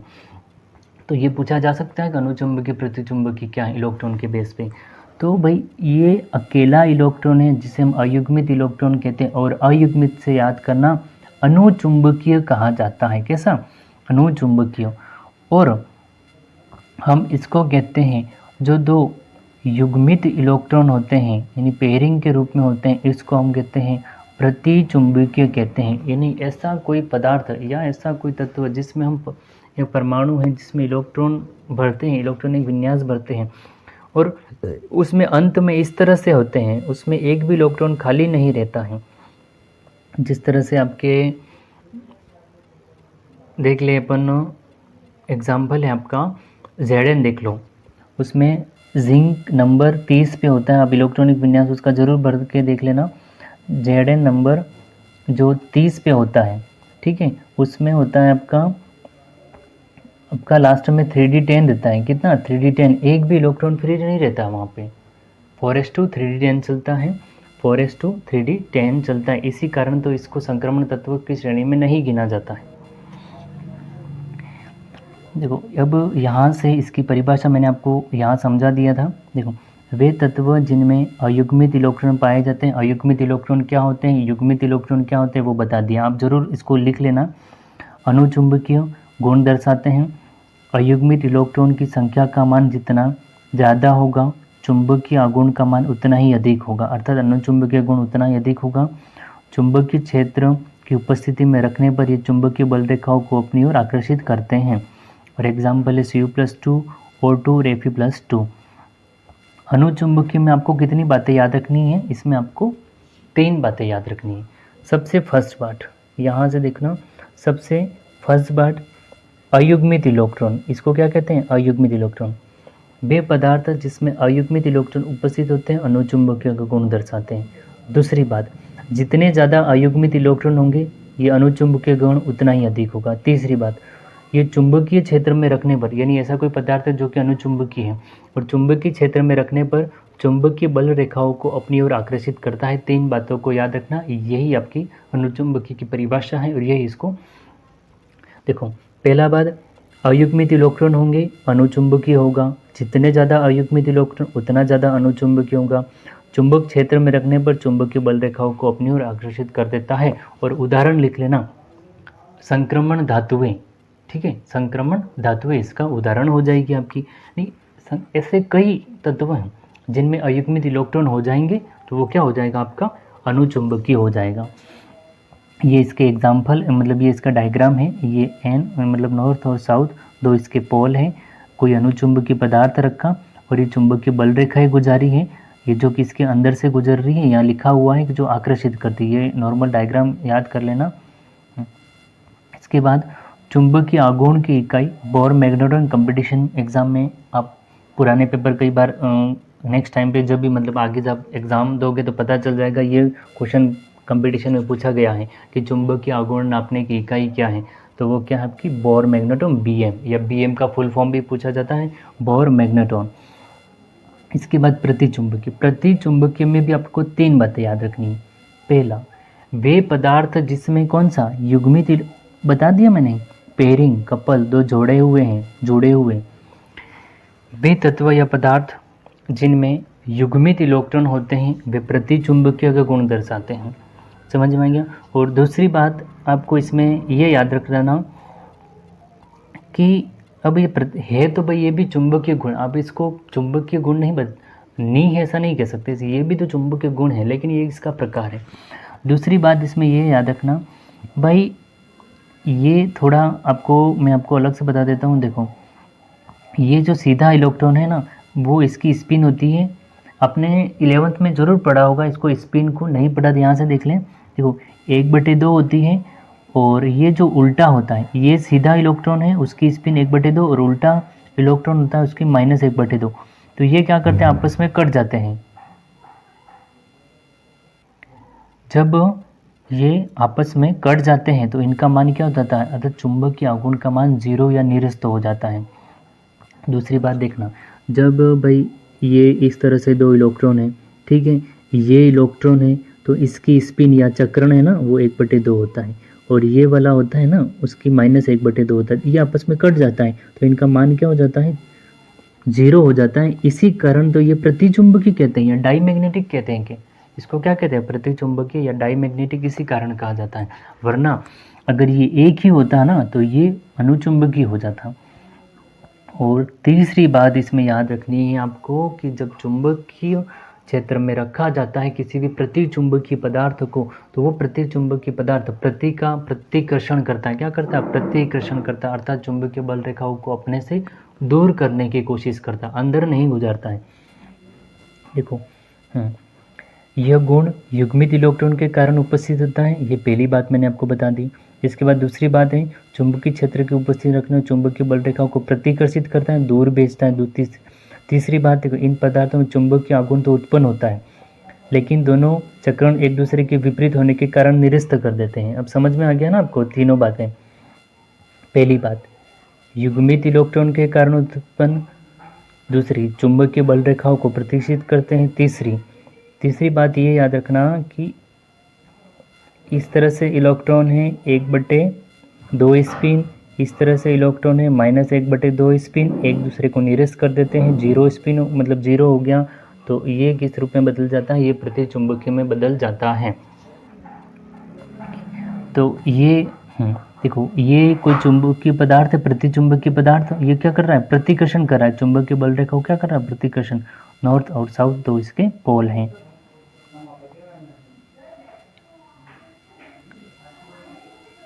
लोह चुंबकीय गुण, ये क्या हो जाएगा आपका, ये हो जाएगा आपका लोह चुंबकीय गुण। ठीक है, अब देखो, ये आपका होता है भाई अनुचुंबकीय, लेकिन इसको आप अच्छे से समझना। देखो, मैं जो बोल रहा हूँ ना, उस मेरे शब्दों पे ज़रूर ध्यान दें। ये होता है तो अनुचुंबकीय होता है, पैरामैग्नेटिक ही होता है, लेकिन इसको लोह चुंबकीय बोला गया। तो कुछ पदार्थ ऐसे होते हैं जो बिना चुंबकीय क्षेत्र में, देखो आपका अनुचुंबकीय चुंबक क्षेत्र में अपना गुण दर्शाता था, लेकिन कुछ पदार्थ ऐसे होते हैं जो बिना चुंबक क्षेत्र के भी एक अच्छे चुंबक की भांति गुणधर्म दर्शाते हैं, या उनको एक बार चुंबक बना दिया जाता है और चुंबक क्षेत्र हटा देना, तब भी वो बाद में भी चुंबक की भांति ही व्यवहार करने लग जाते हैं। और इसका सबसे अच्छा उदाहरण आवर्त सारणी में वो था Fe। और Fe को हम क्या कहते हैं, साधारण भाषा में लोहा।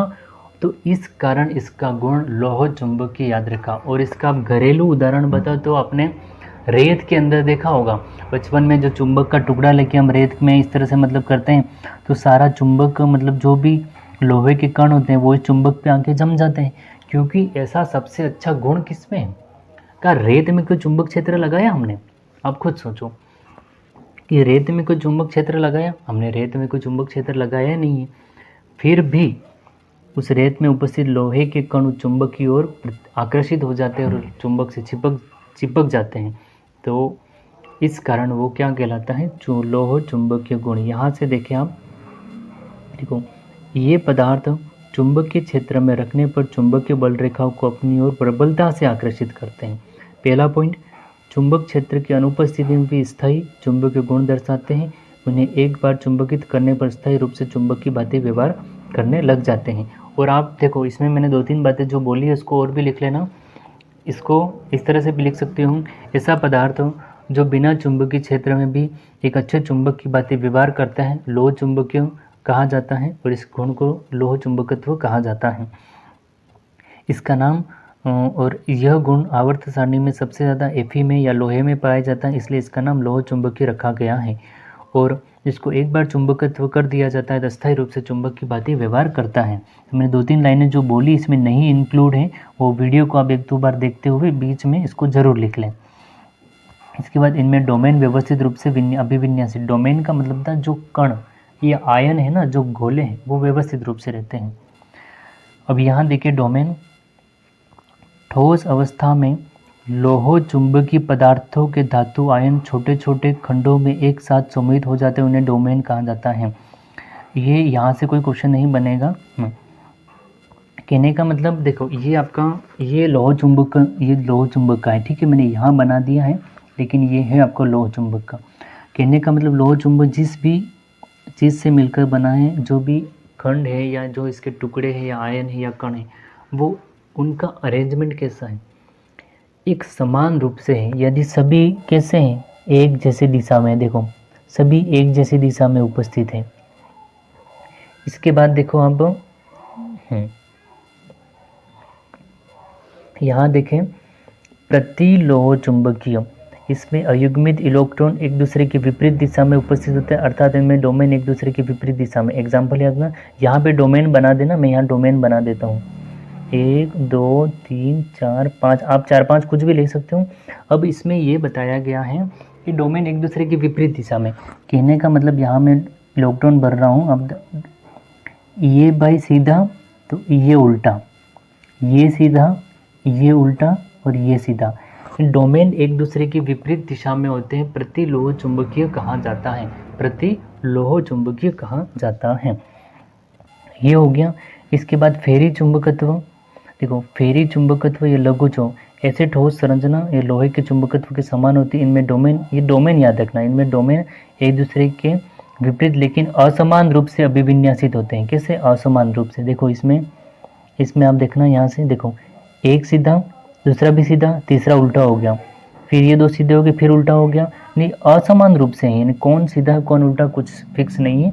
ये इसका एग्जाम्पल हो गए। इसके बाद है आपका सरल घनीय जालक की संकुलन दक्षता। अब आपको मैं बताता हूँ कि आपके 2 मतलब सवाल हैं, एक तो सरल घनीय जालक से भी है और आप एक है HCP से। तो ये पूछा गया है आपका एग्ज़ाम में एक बार, सवाल बहुत ही कम पूछा जाता है क्योंकि पूछने के लायक आपके सबसे ज़्यादा क्वेश्चन बन जाते हैं कि फ्रैंकल छोटकी दोष क्या है, धातु अधिकता दोष क्या है, क्रिस्टल अक्रिस्टल, वहाँ से बहुत सारे मतलब क्वेश्चन बनते हैं। तो सवाल से क्वेश्चन बहुत कम पूछा जाता है क्योंकि आपकी जो चौथी यूनिट है रासायनिक बलगतिकी, वहाँ से आपके मतलब प्रथम कोटि की अभिक्रिया, द्वितीय कोटि की अभिक्रिया क्या है, वहाँ से थोड़ी टफ चीज़ें पूछी जा सकती हैं, इसलिए यहाँ से सवाल बहुत कम बनेंगे। दूसरी यूनिट से सवाल 1-2 जरूर बनते हैं आपके। तो यहाँ से देखो हम देखते हैं सरल घनीय जालक की संकुलन दक्षता, ये हमने एक एकक कोष्ठिका बना दी। भाई यहाँ से यहाँ की दूरी और यहाँ से यहाँ की दूरी यानी R और R, तो कितना हो गया, ये हो गया 2R। क्या हो गया, यहाँ से यहाँ ये हो गया आपका 2R। इसके बाद देखें, ये इसकी सूत्र जरूर याद रखना, इसको आप रट लो या समझ लो, लेकिन ये एक सवाल तो आप पक्का याद करके ही जाना। कई बार पूछ भी ले तो फिर दिक्कत नहीं होनी चाहिए कि पूरा यूनिट पढ़ी और यूनिट में वही क्वेश्चन आ गया जो हमने क्या कर दिया था, जो हमने छोड़ दिया था।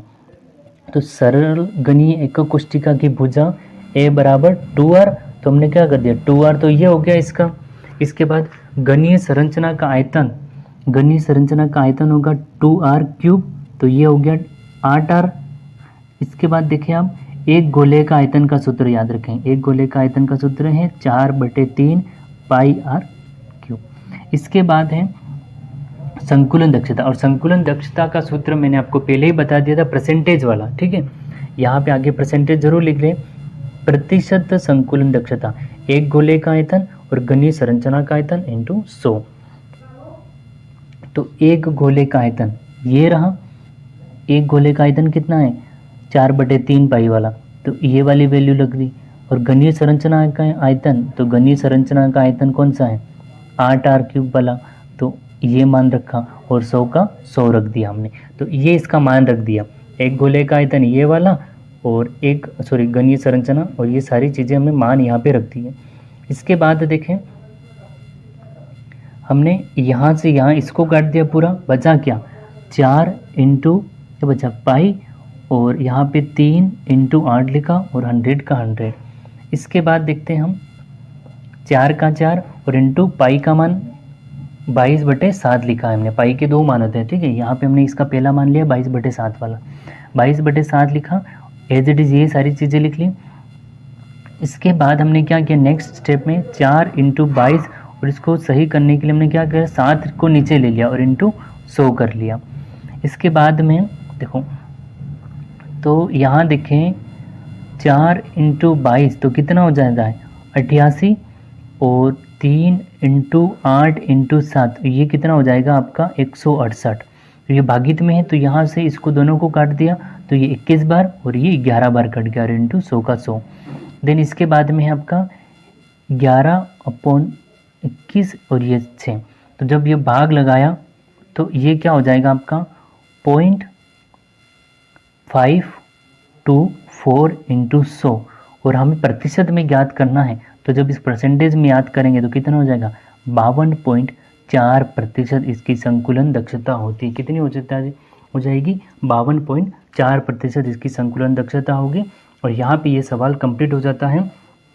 तो इस एक सवाल को आप इसकी पहली वीडियो ज़रूर देखें, इसकी दूसरी वीडियो, इस वीडियो को 1-2 बार देखने के बाद में दोबारा देखते हुए इसके आप पूरे नोट्स बना लें। आपको ना तो कोचिंग की ज़रूरत पड़ेगी, ना ही गाइड की ज़रूरत पड़ेगी। ये नोट्स आपके सफिशिएंट हैं। यदि आपको विश्वास नहीं होता तो आप पुराने पेपर उठा के ज़रूर देख लें एक बार। वीडियो पसंद आती है तो वीडियो को लाइक करें, शेयर करें और चैनल को सब्सक्राइब ज़रूर करें। Thank you.